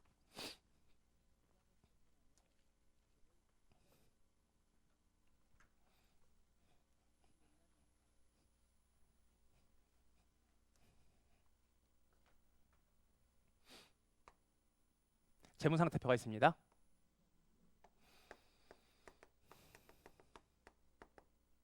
차변 쪽에 자산이 있고요. 대변 쪽에 부채와 자본이 있죠. 그리고 부채는 무슨 부채와 무슨 부채로 분할 수 있어요? 부채는 유동부채와 비유동 부채. 어떻게 분하는 거죠? 1년 내지는 정상적인 영업순환 주기 내에 결제가 되면 유동부채, 그게 아니면 비유동부채. 여기는 그냥 자본이다라고 제가 적겠습니다. 자산이 있죠? 자산도 크게 몇 가지 자산으로 구분할 수 있습니까? 두 가지 자산으로. 두 가지 자산으로 유동자산과 무슨 자산? 비유동 자산으로 구분할 수 있죠. 또 유동자산은 또 세분화시켜가지고 재고 자산과 재고 이외의 자산으로 구분할 수 있어요. 보통 재고 이외의 자산을 당좌 자산이다라고 부르거든요. 하지만 뭐 굳이 조금 더 밑으로 내리겠습니다. 굳이 재고 자산 이외 재고 자산으로 구분할 필요는 없어. 이게 더 헷갈리겠다. 그냥 제가 유동자산이다라고 할게요. 유동자산. 어차피 당좌 비율은 제가 여러분들한테 강의하지 않을 거거든요. 유동자산, 비유동자산. 자, 그럼 첫 번째 여러분들 알고 계실 비율이 뭐다? 유동비율. 공식으로 말씀드릴게. 유동자산과 유동부채 비율이죠? 자, 그림 그려놓고 이렇게 하시면 돼. 유동부채와 유동자산, 이 비율을 뭐라고 부른다? 유동비율이다라고 불러. 단기적 안정성이니까 유동부채가 뭐가 되는 거고요? 분모가 되는 거고, 얘가 뭐가 되는 겁니까? 분자가 되는 거니까 재무상태 만들어 놓고 이렇게 바라보시면 돼. 높아야 좋을까요? 낮아야 좋을까요? 높은 게 좋겠죠. 높을수록 좋은 겁니다. 유동비율은. 왜요? 유동부채가 만약에 1이라고 할 때 유동자산이 1보다 작으면 유동부채를 결제하기 위해서 유동자산 가지고도 부족한 거잖아요. 그러니까 유동부채를 결제할 수 있는 충분한 큰 유동자산이 있어야 회사가 단기적 안정성이 있다라고 얘기를 하는 거예요. 높아야 좋은 거고요. 낮으면 나쁨. 이렇게 되는 거예요. 단기적 안정성 비율. 그림으로 기억하시면 되는 겁니다. 유동부채 대변, 유동자산 차변, 이 비율이에요. 하지만 이건 단기적 안정성이고 장기적 안정성을 보려면 뭐도 봐야 된다? 비유동부채도 봐야 돼. 그래서 부채 비율이라는 게 있거든요. 부채 비율은 그냥 이렇게 바라보시면서 밑에서 위를 바라보시면 돼. 그러니까 유동 비율은 오른쪽 대변 쪽에서 차변 쪽을 바라보는 비율을 유동 비율이다라고 부르는 거고, 단기적 안정성이니까 유동부채만을 가지고, 부채 비율은 장기적 안정성이니까 밑에서 위를 바라보는 거예요. 밑에서 위. 즉 뭐 전체 자본과 뭐의 비율? 전체 부채의 비율. 그래서 그냥 바라보시면서 부채 나누기 자본 혹은 자본분의 부채, 밑에서 위로 바라본다라고 생각하시면 되는 겁니다. 이거는 높아야 좋을까요? 낮아야 좋을까요? 낮아야 좋음이에요. 왜? 부채랑 자기 자본 중에 뭐가 커야 회사가 안정적인 거예요? 자본이 더 커야 안정적인 거죠. 오히려 부채가 없으면 회사가 정말 안정적이죠. 그럼 이건 뭐가 되는 겁니까? 높으면 나쁨이 되는 거라고. 언제 높아지게 되는 겁니까? 부채가 커지고 자본이 작아지는 거야. 그럼 안 좋아지게 되는 거거든요. 그걸 부채 비율이다라고 부르는 거고, 이 부채 비율은 특히나 나중에 여러분 세법 공부하시면 세법에서 부채 비율을 많이 이용하게 돼. 적정 부채 비율을 초과하는 기업들이 차입금 많이 가지고 있으면 차입금 지급이자 손익금벌 규정 같은 것들이 적용되게 되거든요. 세법에서 많이 이용하는 비율입니다. 자, 재무회계에서는요, 다시 유동 비율은 유동 부채를 기준으로 유동 자산 나누는 비율이다. 부채 비율은 자, 밑에서부터 위로 올라가는 겁니다. 부채분의 전체 자기 자본을 이용하는 비율이다. 오해하실 게 뭐냐면 부채 비율이니까 사람들이 거꾸로 생각하는 경우가 있어. 부채 비율이니까 아닙니다. 밑에서부터 위로 올라가는 비율이 바로 뭐다? 부채 비율이다라고 생각하시면 돼요. 분모 분자를 바꾸시면 안 되는 겁니다. 그래서 여기 제가 적어드린 거 유동 비율과 부채 비율은 여러분들이 공식을 좀 알고 계셔야 된다는 거예요. 그럼 이거 이용해 가지고 만들어진 문제, 예제만 하나 풀어보도록 할까요? 이 예제. X1년도 비교재무상태표 포괄손익계산서라고 되어 있죠? 그리고 문제가 물어보는 게 뭐예요? 요것만 제가 구해볼게. 유동비율과 부채비율. 지금 제가 말씀드린 건 요거거든요. 유동비율과 부채비율. 어렵지 않아요? 자, 재무상태표 가지고 만들어지는 비율은 기말금액 기준으로 비교를 해요. 기말금액. 이 회사 유동부채가 얼마죠? 10만. 유동자산이 얼마예요? 유동자산이 요거 두 개 더한 게 유동자산이에요. 아까 제가 칠판에 적었다가 지운 거 있죠? 유동자산 중에 재고자산이 아닌 나머지를 뭐라고 부른다? 당좌목적자산이다 라고 부르는 건데 그냥 무시하셔도 됩니다. 유동자산은 당좌자산과 재고자산으로 구성되어 있는데 자, 아무튼 유동자산 두 개 합치면 얼마예요? 두 개 합치면 25만 원이죠. 그럼 10만 원, 분자 25만 원? 그러니까 무슨 말하고 있는 겁니까? 이쪽이 25만 원이고 이쪽이 얼마라는 거야? 그림으로 기억하면 쉬워. 그럼 유동비율은 얼마라는 겁니까? 2.5. 2.5%라면 몇 프로? 250%. 그렇게 얘기해야 되는 거예요. 250%. 그리고 여기 뭐라고 되어 있습니까? 당좌 비율이라는 게 있겠지만 별로 중요하진 않아요. 당좌 비율은 뭐만 가지고? 당좌 비율은 조금 더 단계적 안정성이에요. 이 유동자산 중에 재고자산은 현금화하기가 좀 어렵거든요. 그래서 당장 현금화할 수 있는 재고가 아닌 재고 이외, 재고 이외의 자산과 비교하는 비율. 재고 이외의 자산 얼마죠? 9만 원이라고 했죠? 10만 원 대비 9만 원. 그럼 90%. 그걸 초단기적 안정성 비율, 유동비율이다라고 얘기를 합니다. 하지만 당좌 비율이다라고 하는 건데 시험 문제 거의 안 나오기 때문에 신경 쓰지 않으셔도 됩니다. 여러분들 뭐만 연습하시면 돼? 유동비율, 부채비율. 나머지는 아무것도 보실 필요 없습니다. 자, 그다음 또 시험에 잘 나오는 거 회전율. 이거 알고 계셔야 돼. 활동성 비율이다라고 돼 있는 게 있는데 매출채권 회전율, 재고자산 회전율 진짜 안 외워지거든요. 외우고 기억하셔야 돼. 여기 이익률은 공부하실 필요 없어. 말 자체가 공식이거든요. 매출액 대비 순이익률, 총자산 대비 순이익률, 자기자본 대비 순이익률. 외우실 필요가 없습니다. 하지만 회전율, 얘는 뭘까요? 진짜 안 외워지거든요. 여기다 필기하시면서 따라오시는 게 조금 더 나아요. 첫 번째 뭐가 있습니까? 매출채권 회전율이라는 게 있고 재고자산 회전율이라는 게 있는데 재고자산 회전율부터 제가 여러분들한테 먼저 말씀드리도록 하겠습니다. 저 회전율은 손익계산서와 재무상태표를 두 개 모두 이용해서 만들어지는 비율이에요.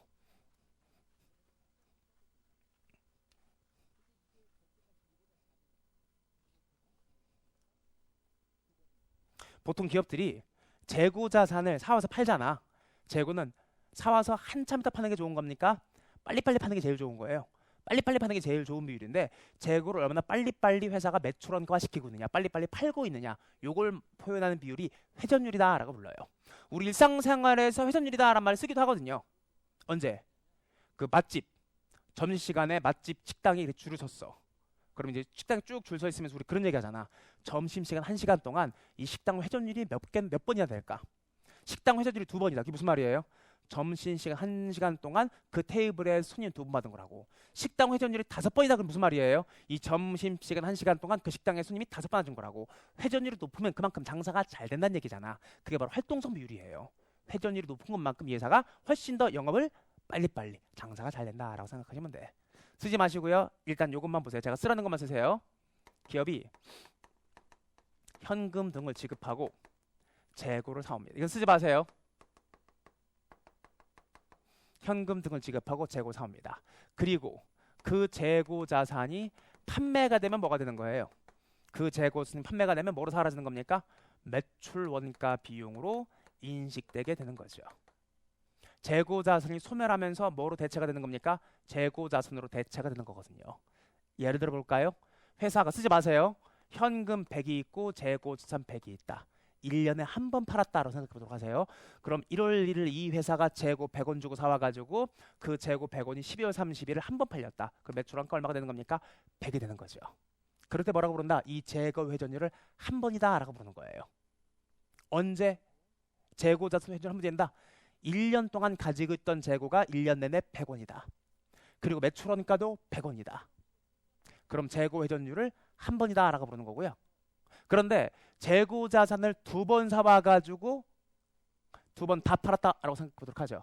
그럼 100원 주고 사와가지고 요거를 7월 1일 날 한 번 팔았고 또 100원 주고 사와가지고 요거를 12월 30일 날 또 한 번 팔았다. 100원. 100원. 그럼 재고 자산은 100원이지만 계속 100원이지만 1월 1일부터 6월 30일까지 100원 나가고 다시 7월 1일 100원 주고 사가지고 12월 30일 또 100원. 재고는 1년 내내 100원으로 계속 평균적으로 보유하고 있지만 매출원가는 얼마 나오는 거예요? 200 나오는 거거든요. 이때 재고 회전율을 2번이다라고 부르는 거야. 즉 재고를 사와가지고 몇 번을 팔았냐라고 바라보는 거를 재고 회전율이다라고 얘기를 해. 자, 그리고 이제 쓰시면 돼. 여긴 싹 다 지우개로 지워버리고요. 결론만 가지고 매출원가 비용을 뭐로 가져가고 매출원가 비용을 이거를 분모로 가져가는 겁니다. 분모가 아니야. 참 미안해요. 이거를 분자로 가져가는 거예요. 그리고 재고 자산을 뭐로 가져간다? 요거를 분모로 가져가는 거예요. 분모 이렇게 나눠버리는 거예요.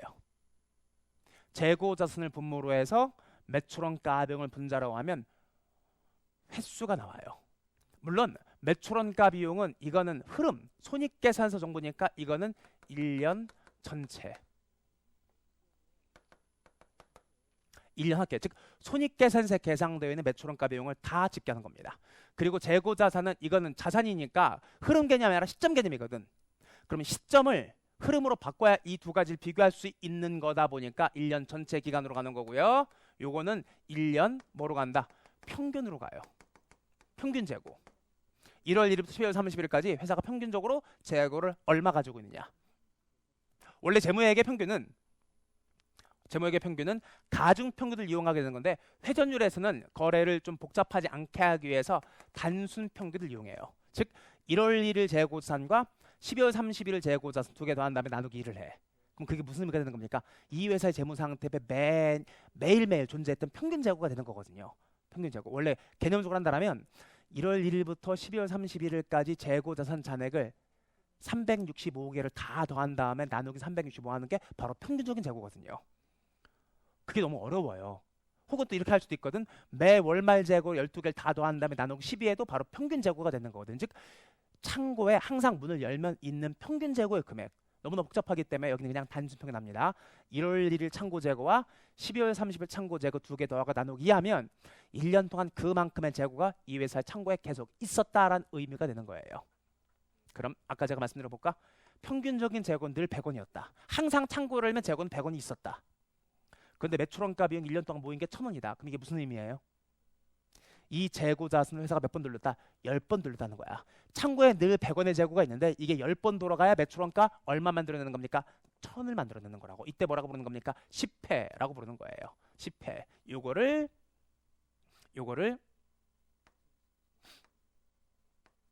재고자산 회전율이다라고 불러요. 회전율이 아니라 회전율이죠.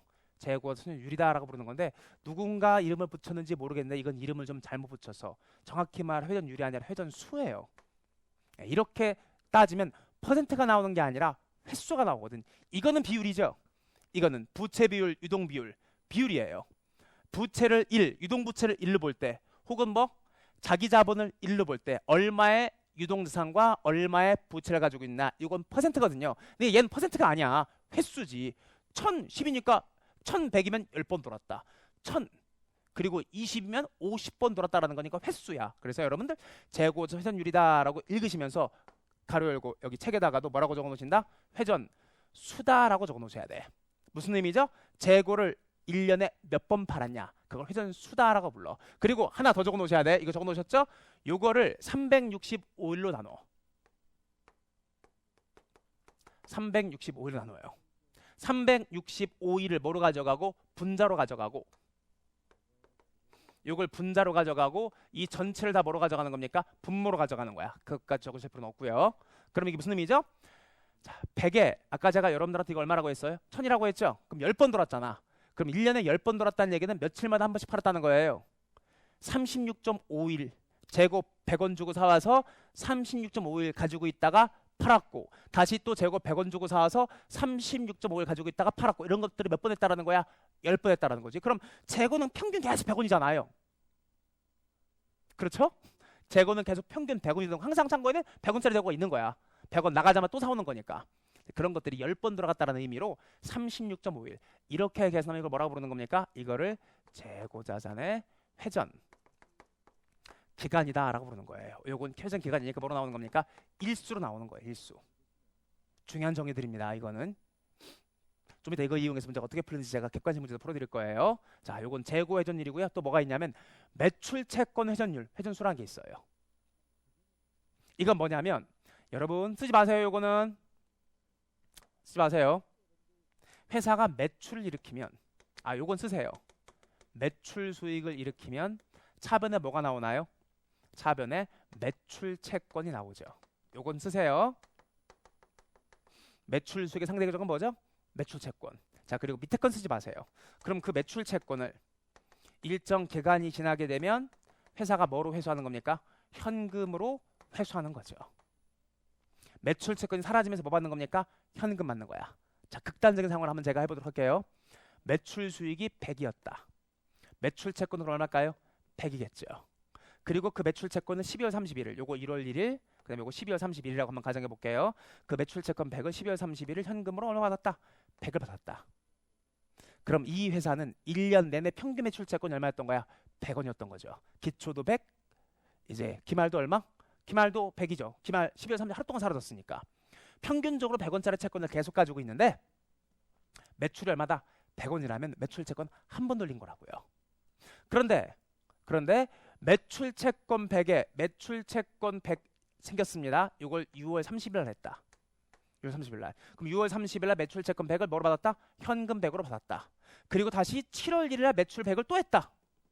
그리고 12월 30일 얼마 또 받았다? 현금 100을 받았다. 그럼 매출 채권은 1년 내내 계속 1월 1일부터 6월 30일까지 100이 있다가 7월 1일부터 12월 30일 또 계속 얼마가 있는 거야? 100 있는 거니까 1년 내내 얼마가 있는 겁니까? 100이 있는 거지만 매출은 얼마가 나온 거예요? 200이 나와 있겠죠. 그럼 매출 채권 몇 번 돌렸다? 2번 돌렸다라고 하는 거야. 자, 그럼 밑에 있는 건 여러분들 쓰실 필요가 없다고 말씀드렸죠? 다 지우개로 지우고 저랑 같이 비율 산정해 보도록 하죠. 매출 수익, 요게 분자가 되는 거예요. 그리고 매출 채권, 요게 뭐가 되는 겁니까? 분모가 되는 거예요. 매출 수익은 기간 개념이기 때문에 요건 몇 년 전체? 1년 전체. 손익계산서에 있는 매출 수익 다 갖다 쓰는 거예요.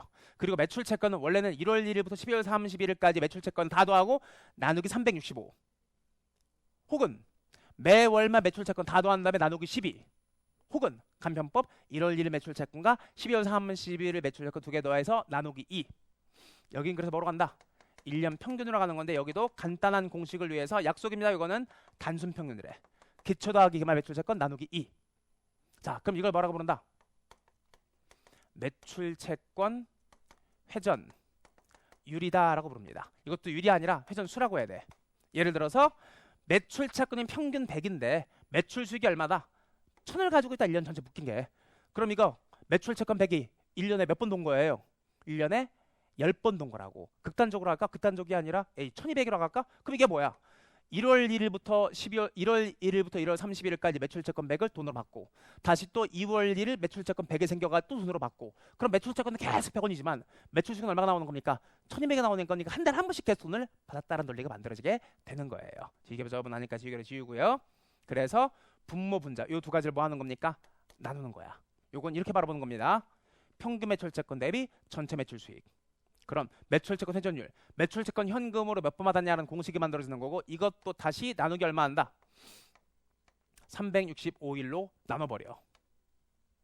나눠버리면 이걸 뭐라고 부른다? 요거는 매출 채권 회전 기간이다 라고 부릅니다. 요것도 무슨 개념이에요? 일수 개념이에요. 알고 계셔야 돼. 그리고 요 재고 회전 기간과 이 매출 채권 회전 기간 요 두 개 합쳐가지고 핵에서 뭐라고 부르냐면 정상적인 영업순환 주기다라고 불러. 이게 어디서 나오는 거죠? 3장에서 나온 거예요. 유동부채와 비동부채를 구분하는 이유. 유동자산과 비동자산을 구분하는 이유가 아니라 구분하는 기준. 그게 1년이 기본이고 정상적인 영업순환 주기까지도 함께 보거든요. 1년 내지는 정상적인 영업순환 주기 내에 존재하는 영업용자산 부채들은 뭐를 분류한다? 유동자산 부채를 분류한다라는 거죠. 자, 그래서 어떻게 공식 기억하셔야 되는 겁니까? 재고자산이 팔려나가면서 매출원가가 바뀐다. 요 비율을 재고회전율. 매출 수익이 발생하면서 매출 채권이 발생한다. 요 비율을 매출 채권 회전수. 이렇게 얘기하게 되는 겁니다. 비율이 아니라 횟수라고 생각하셔야 돼. 그럼 이거 이용해가지고 문제가 어떻게 나온다? 결론부터 말씀드릴게. 회전율 공식 중에 회전율 공식 중에 자, 부채 비율이 더 중요하고요. 유동 비율은 별표 1개. 회전율 공식에서는 얘가 별표 2개고 이게 별표 1개예요. 대부분 재고 회전율 가지고 문제가 더 많이 나와. 또 비율도 여기 안정성 비율 대부분 부채 비율 가지고 더 문제가 많이 나와요. 꼭 알고 계셔야 되는 공식입니다. 자, 그럼 올라가셔가지고 이 문제 제가 풀어보도록 하겠습니다. 다른 건 풀어볼 필요 없고요. 매출 채권 회전율과 재고 자산 회전율 이것만 여러분들이 한번 해보시면 돼. 매출 채권 회전율은요. 그냥 제가 여기다 풀까요? 매출 채권 회전율은 분모 매출 채권 대비 매출의 횟수 금액 크기예요. 이 회사의 매출 채권은 자, 2개 더하고 아이고 지저분하니까 아까 제가 썼던 거 지워버리고요. 매출 채권이라고 되어 있네. 유동 자산은 지금 매출 채권밖에 없다라고 되어 있으니까 당좌 자산은 2개 더하고 나누기 얼마 하는 겁니까? 2. 요거를 평균 매출 채권 단순 평균으로 가는 겁니다. 70 더하기 90 나누기 2 하면 얼마냐면 8만 원이에요. 그럼 이 회사는 1년 내내 매출 채권이 계속 얼마가 있었다? 8만 원 있었고 이거와 무슨 비율이에요? 매출액의 비율이에요. 그럼 매출 채권은 평균 8만 원인데 이게 도대체 몇 번 돌아야 매출 48만을 만들어내는 거예요. 48만 나누기 8만 몇 번? 자, 이걸 6회다라고 부르는 거라고. 6회. 그럼 며칠마다 요 6회를 며칠로 나눠요? 이 문제 단서 있을 거예요. 1년은 360일로 가져간다고 했죠? 360일. 360일. 이렇게 나눠버리면 가만히 있어보자. 횟수 6회가 336일이 아니라 361이에요. 그럼 며칠마다? 60일마다 한 번씩 매출 채권이 사라진다라는 거야. 그러니까 8만이 두 달 동안 8만으로 존재하다가 매출로 넘어가고 또 두 달 동안 8만으로 존재하다가 매출을 발생시키고 그런 의미로 이해하시면 돼요. 그 다음 재고회전율. 재고자산 2개 더하고 나누기 2를 합니다. 그럼 9만 더하기 16만 나누기 2 하면 얼마예요? 12만 5천 원이고 그럼 이 12만 5천이란 평균 재고가 매출원가를 발생시키는 거예요. 몇 번? 37만 5천 원 나누기 12만 5천 원. 그럼 몇 번? 몇 회가 나오는 겁니까? 3회가 나오게 되는 거고 이 3회를 며칠로 나눈다? 360일로 나눠버리는 거예요. 그럼 며칠이에요? 120일. 무슨 의미? 재고 현금 주고 사와가지고 120일 가지고 있다가 팔았다라는 거예요. 120일 가지고 있다 팔다가 3번 돌면 37만 5천이란 매출가 나오게 되는 거라고. 그럼 120일 만에 팔고 그거 돈 받는 또 며칠 걸리는 거예요? 60일 걸리는 거니까 요거 2개 더해서 뭐라고 부르는 겁니까? 정상적인 영업순환주기 180일이다 라고 부르게 되는 거야. 즉 재고 사와서 파는데 120일 그 돈 받는데 60일 180일이다 라고 부르게 되는 겁니다. 그렇게 하면 정상적인 영업순환주기까지 만들어지죠. 공식 진짜 안 외워지는데 지금 제가 말씀드린 대로 이 재무제표 안에서 있는 모양새 가지고 여러분들이 공식을 기억하시고 그림으로 기억하시면 숫자가 좀 잘 외워져. 재무 비율은 이게 전부고요. 그럼 저랑 같이 객관식 문제 2문제 풀어보도록 하겠습니다. 객관식 문제는 제가 2문제가 아니라 3문제네. 3번과 4번과 5번을 풀어보도록 하겠습니다. 18페이지로 갑니다. 3번 세무사 2020년도 시험 문제였습니다. 세무는 X년 12월 30일 독립사업부로 운영되고 있는 A 공장에 화재가 발생하여 재고선 관련 장부가 소실되었다. 화재로 인한 재고 손실을 확인하기 위하여 요게 여러분들 재고자산 6장에서 공부했던 매출 총이익률법이거든요. 매출 총이익률법을 비율 분석으로 응용 문제를 만들어 놓은 거예요. A 공장의 매출처 매입처 그리고 외부 감사인으로부터 다음 같은 자료를 확인하였다라고 되어 있습니다. 1년 동안 매출액은 100만 원, 기초재고의 금액은 10만 원. 전년도인 재무비율 중 매출 총이익률이 15%, 재고자산 회전율은 680%. 이게 또 80%에서 헷갈리게 만들고 있고요. 80%가 아니라 6.8회다라고 기억하셔야 이해하기가 좋아요. 세무가 추정한 재고 손실 금액은 얼마냐라고 되어 있네. 매출 총이익률과 재고 회전율은 매년 동일하다라고 되어 있습니다. 회전율은 매출원가 평균 재고자산을 이용한다라고 되어 있네요. 어떻게 푸는 거다? 재고자산 계정발원장 그려놓고 문제 푸는 거예요. 그리고 공식을 적어놓고 공식에다가 변수를 하나씩 집어넣다 보면은 답이 그냥 자동으로 툭 튀어나와요.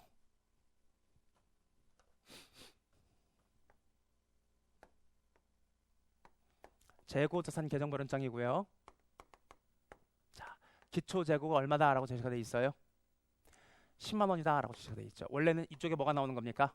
매입 재고가 나오고 이 매입 재고를 여러분들이 뭐랑 뭐로 배분하는 거예요? 사라진 거는 매원 비용으로 배분하는 거고 감소된 사유가 매출원가로 환산한 겁니다. 나머지가 뭐가 되는 겁니까? 기말 재고로 남아있는 거죠. 이 문제 뭐 물어보는 문제예요? 여기 물어보는 문제예요. 여기. 원래는 당기 매입 자료가 나오고 그리고 뭐가 나와 있습니까? 이 회사 손익계산서에 매출 수익이 나와 있죠. 매출 수익은 얼마가 기록됐다라고 되어 있어요? 100만 원이 기록됐다라고 되어 있죠? 100만 원. 그리고 뭐가 나와 있습니까? S분의 C 자료가 나와 있죠. 이게 여러분들 6장에서 배우시는 매출 총률법이에요. S분의 C. 매출 총률이 몇 프로라고 되어 있습니까? 15%라고 되어 있죠? 그게 무슨 말이에요? SCM에서 M이 15라는 거죠. 어디가 100이라는 거예요? 매출 총률이니까 S가 100이라는 거죠. 100분의 15가 매출 총률. 그럼 원가는 몇 프로예요? 85죠. 그럼 100분의 얼마라고 적어 놓으시면 되는 겁니까? 85라고 적어 놓으시면 85만 원의 매출원가 비용이 존재했다는 거죠. 그럼 뭐만 나오면 돼? 단기 매입자료만 나오면 기말재고 역순할 수 있거든요. 하지만 이 문제는 단기 매입자료를 주지 않았어. 다만 뭘 준 겁니까? 마지막 제가 사용하지 않는 단서 회전율이 몇 회다? 6.8회다 라는 거예요. 재고 회전율이 6.8회다. 여기서 이제 공식을 이용하는 거야. 무슨 공식을 알고 계셔야 돼?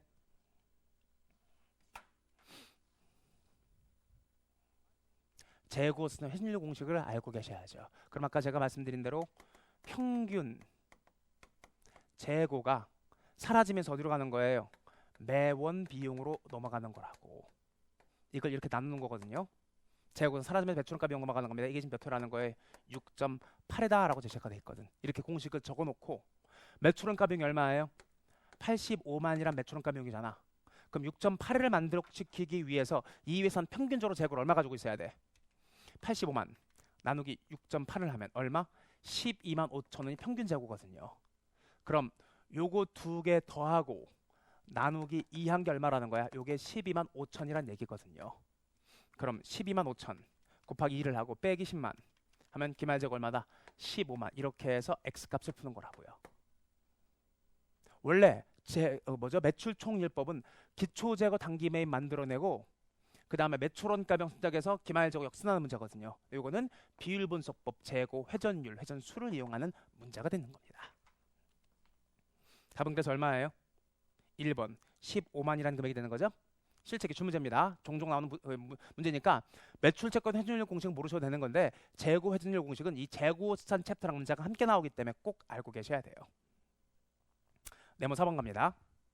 이것도 비슷한 거네. A회사는 X년 말 화재로 인해 창고에 보관 중이었던 재고資産 금액이 모두 소실되었다.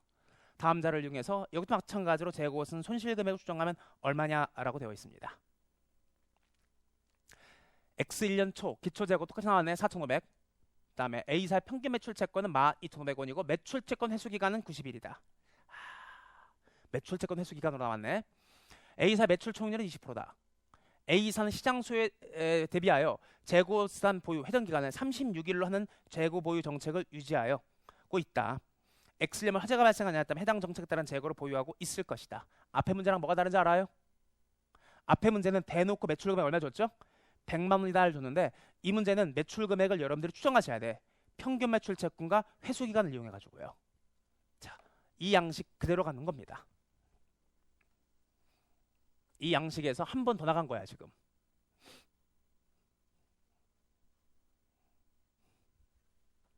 재고는 계정마련창 만들어 놓고요. 똑같이 쓰겠습니다. 기초 재고가 얼마라는 거예요? 4,500원이다 라고 되어 있죠. 단기 매입한 재고가 얼마인지는 제시가 안 돼 있어요. 매출원가도 지금 상태에서는 모르겠고요. 그럼 이 문제 뭐 물어보는 거죠? 기말재고 여기를 물어보는 문제예요. 자, 그럼 원래 뭐가 나와야 되는 겁니까? 매출 수익이 나와야 되는 거고 S분의 C를 이용해야 되는 건데 S분의 C는 나와 있어. 매출 총률이 20%라고 했죠? 매가 100 대비 이익이 20이란 얘기예요. 그럼 이게 얼마라는 겁니까? 100분의 80이란 얘기거든요. 그럼 매출만 구하고 자, 재고 같은 회전율 공식 이용해서 따라 올라가면 되는 겁니다. 그럼 이 문제를 풀기 위해서 뭘 알고 계셔야 된다? 요거 매출 채권 회수 기간 90일이다 라는 걸 알고 계셔야 돼. 매출 채권 회수 기간은 회전 기간이에요. 그럼 자, 상대 계정 과목 매출 수익이 발생할 때 분명히 뭐가 들어오는 거예요? 매출 채권이 들어오고 이 매출 채권을 돈으로 없애버리는 거잖아. 그럼 이 매출 채권도 가만히 있어 보자. 그냥 매출 채권이 아니라 무슨 매출 채권?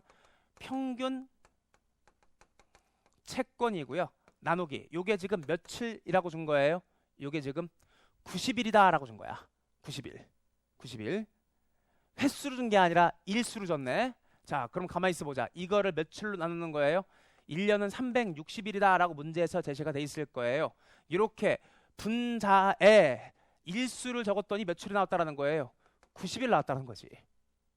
여기서 매출 수익이 역산돼요. 매출 수익이. 평균 매출 채권 얼마라고 했어요? 12,500원이라고 했죠? 공식을 알아야 풀 수 있는 문제. 공식 모르면 못 풀어. 여러분 시험은 오픈북이 아니거든요. 오픈북이라면 공식 갖다 놓고 풀면 되는 거잖아요. 하지만 이 공식을 여러 번 풀어서 외우고 계셔야 돼. 제가 말씀드린 분계로 기억하자. 기억이 좀 오래 가요. 오래 가. 가만히 있어봐. 그럼 몇 회야? 이게 90일 나왔으니까 4번 4회라는 거잖아요. 평균 매출 채권이 42,500원이니까 12,500원이니까 12,500원 곱하기 4회. 그럼 매출이 얼마라는 겁니까? 어렵게 줬네. 매출이 5만 원이란 얘기예요.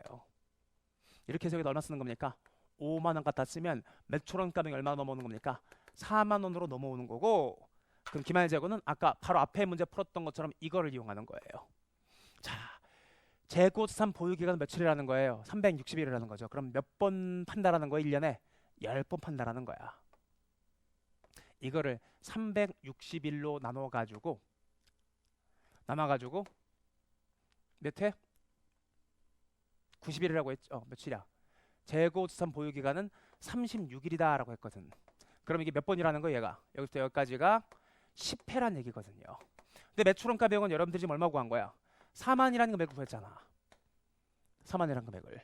그럼 평균 재고가 얼마여야 되는 겁니까? 4,000원이어야 되겠지. 그래야 분모가 몇 회가 만들어져?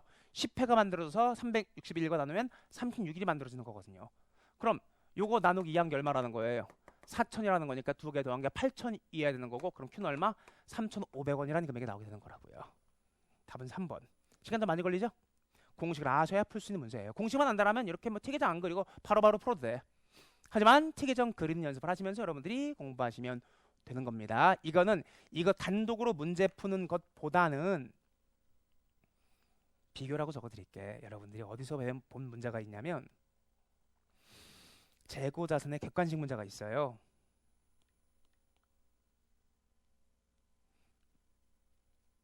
재고자산 객관식 문제 매출 총 이익률법 문제가 있거든요.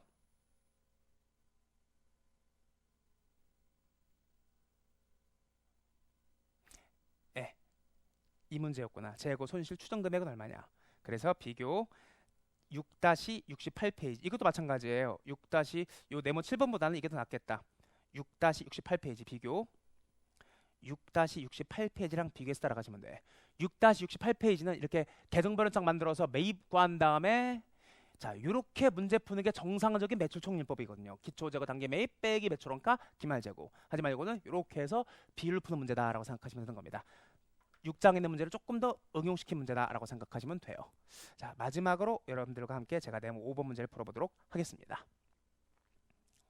세무는 선입선출법으로 재고자산 평가하고 있다.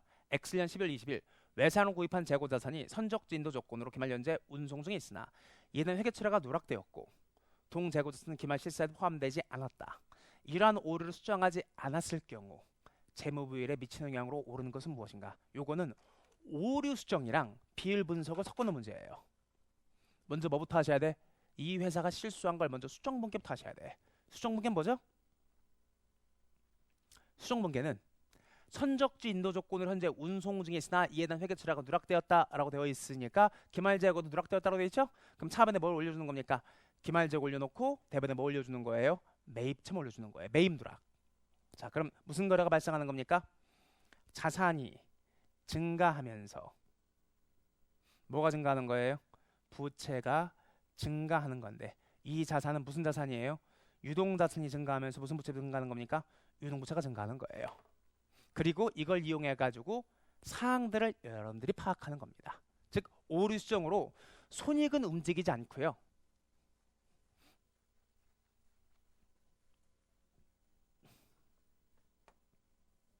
재무상태표에 자산이 있죠. 자산은 유자와 뭐 비자. 그 다음에 부채가 있습니다. 부채도 유부와 뭐가 있는 거예요? 비부가 있는 거고 밑에 뭐가 있는 겁니까? 자본금 등의 자본이 있는 거죠. 지금 여러분들이 수행한 수정문개론에서 유동자산이 일부 금액이 이렇게 증가하게 돼. 유동자산 중에 무슨 자산이? 재고자산이. 그 다음 유동부채 중에 뭐가? 매입채무가 얼마 증가하게 돼? 일정 금액만큼 증가하게 돼. 그래서 유동자산과 유동부채를 동시에 증가시키는 거래예요. 동일한 금액만큼. 자, 그럼 그 거래에서 문제가 물은 게 뭐죠? 이러한 오류를 수정하지 않았을 경우 재무비율에 미치는 영향은 얼마냐라고 되어 있습니다. 수정한 경우, 수정하지 않은 경우. 수정하지 않은 경우. 수정하지 않았으면 이 회사 유동자산이 지금 줄어들어 있는 상태고 회사의 상태가 유동자산 중에 재고자산 줄어들어 있는 상태고 그래 올려야 영재 0 되는 거잖아. 유동부채인 매입채무 무슨 상태입니까? 줄어들어 있는 상태거든요. 두 가지 다 과소계상되어 있는 상태. 유자도 과소계상된 상태. 유부도 과소계상되어 있는 상태예요. 자, 그거 이용해가지고 답 붙어보겠습니다. 4번. X 오른 것은이에요. X 1년 말 부채 비율은 오류가 발생하지 않았을 경우에 비해서 낮다. 맞나요? 부채 비율이 뭐죠? 부채 비율은 이렇게 올라가는 비율이 부채 비율이거든. 그럼 지금 전체적으로 유동부채가 뭐가 되어 있습니까? 과소계상되어 있으니까 분자가 작아져 있잖아. 분자가 작아져 있으니까 유동 비율은 무슨 상태? 낮은 상태가 되는 거라고. 분자가 작은 거니까 유동 비율이 아니라 분자가 작은 거니까 전체적인 부채 비율은 낮은 상태가 되는 거죠. 회사한테는 조금 더 좋게 보이는 거네. 예, 부채 비율은 자본 대비 부채기 때문에 분자가 작으면 더 좋은 거라고요. 그래서 이게 맞아. 부채 비율은 오류가 발생하지 않았을 경우에 비해서 부채가 과소계상돼 있기 때문에 부채 비율은 좀 개선돼서 보인다. 동그라미 1번. 매출 원가율이 뭐예요? 매출 원가율은 매출액 대비 매출 원가 비율을 말하는 건데 영향이 없어요. 왜? 이거는 지금 유동자산과 유동부채의 과소계상이지 매출 원가 쪽의 과소계상은 아니거든요. 총자산회전율은 오류가 발생하지 않았을 경우에 비해서 낮다. 총자산회전율이라는 말이 나오는데 새로운 용어지만 유추 해석하시면 돼. 자산 가지고 매출을 얼마나 빨리빨리 돌리냐. 회전율이란 기본적으로 매출원가 가지고 만들어진 비율이거든요. 그래서 회전율은 총자산회전율은 매출액에다가 분자를 갖다 놓고 총자산, 평균 자산을 분모로 가져가는 거예요. 아까 우리 매출채권 회전율 있었죠? 예, 여기가 평균 총자산이 되면 이거를 총자산 회전율이다라고 불러요. 분모로 가져가고 분자로 가져가는 겁니다. 그럼 지금 회사 상태는요. 자산이 과소계상돼 있잖아. 자산이 과소계상됐으니까 이게 지금 낮게 유지가 되고 있다고. 그럼 총자산 회전율은 높게 표시가 되는 거라고. 자산이 지금 작은 상태이기 때문에. 그래서 이게 틀린 거예요. 높다. 당좌 비율은 오류가 발생하지 않았을 경우에 비해서 낮다가 아니라 일정하다. 당좌 비율이 뭐냐면 아까 제가 기억할 필요 없다고 말씀드렸는데 밑에 유동자산도 재고가 있고 재고 이외가 있거든요. 지금 이거는 재고자산이 과소계상되어 있는 상태고 재고를 제외한 당좌자산은 적정계산이야. 적정계산인데 아니구나. 이거 부채 비율을 제가 잘못했네. 자, 당좌 비율이라고 했죠. 당좌 비율이니까 유동부채는 무슨 상태? 과소계상된 상태. 분자는 똑같지만 분모가 지금 작아져 있거든요. 그렇죠? 매입 채무가 과소계상돼 있기 때문에 당좌 비율은 유동부채 대비 전체 유동자산이 아니라 유동부채 대비 재고를 제외한 유동자산인 당자산만 가지고 비교한 비율이거든요. 분모가 작으니까 무슨 상태? 높은 상태예요. 낮다가 아니라 뭐? 높다. 적어드렸죠? 조금 어려워. 이게 회사의 상황 가지고 물어보는 거다 보니까 조금 어려워. 그냥 단순히 수정분계가 뭐냐라고 물어보는 것보다 비율로 물어보니까 문제가 조금 더 어려워지는 거예요. 동그라미 5번. 총자산이익률은 오류가 발생하지 않았을 경우에 비해서 낮다. 총자산이익률은 뭐 대비 뭐? 이익률이니까 총자산 대비 NI 이익. 요 비율을 총자산이익률이다라고 부르게 되는 거예요. 그럼 지금 무슨 상태입니까? NI 이익엔 영향이 없지만 총자산이 지금 다운돼 있거든. 그럼 전체적으로 이익률은 뭐가 되는 겁니까? 좋아지는 거라고. 이거 낮다가 아니라 뭐라고 되는 겁니까? 높다라고 하는 거야. 그러니까 이 문제는 그냥 수정분계가 뭐냐라고 물어보면 진짜 쉬운 문제예요. 올바른 기말재고가 얼마냐? 올바른 매입채무, 기말매입채무가 얼마냐라고 물어보면 좋은 건데 이게 각종 비율에 미친 효과를 물어보는 거다 보니까 자 무슨 상태? 유동자산 중에 재고자산이 과소계상돼 있고 유동부채 중에 이 매입채무가 과소계상돼 있다는 걸 이용해서 비율 분석을 다시 짜야 돼. 한 번 잘못 생각하시면 부호가 다 바뀝니다. 조심하시면서 문제 보시면 돼. 자, 이렇게 해가지고요. 재무회계 기타 사항까지 제가 다 마무리를 했습니다. 자, 그럼 이거까지 통해가지고 중급 회계 기본 강의 다 마무리했으니까요. 여러분들도 복습 잘 마무리하시고 요 다음 과정에서 고급 회계가 될 수도 있고요. 요 다음 뭐 객관식 혹은 연습서 과정이 될 수도 있겠지만 다음 과정 또 뵙도록 하겠습니다. 수고하셨습니다.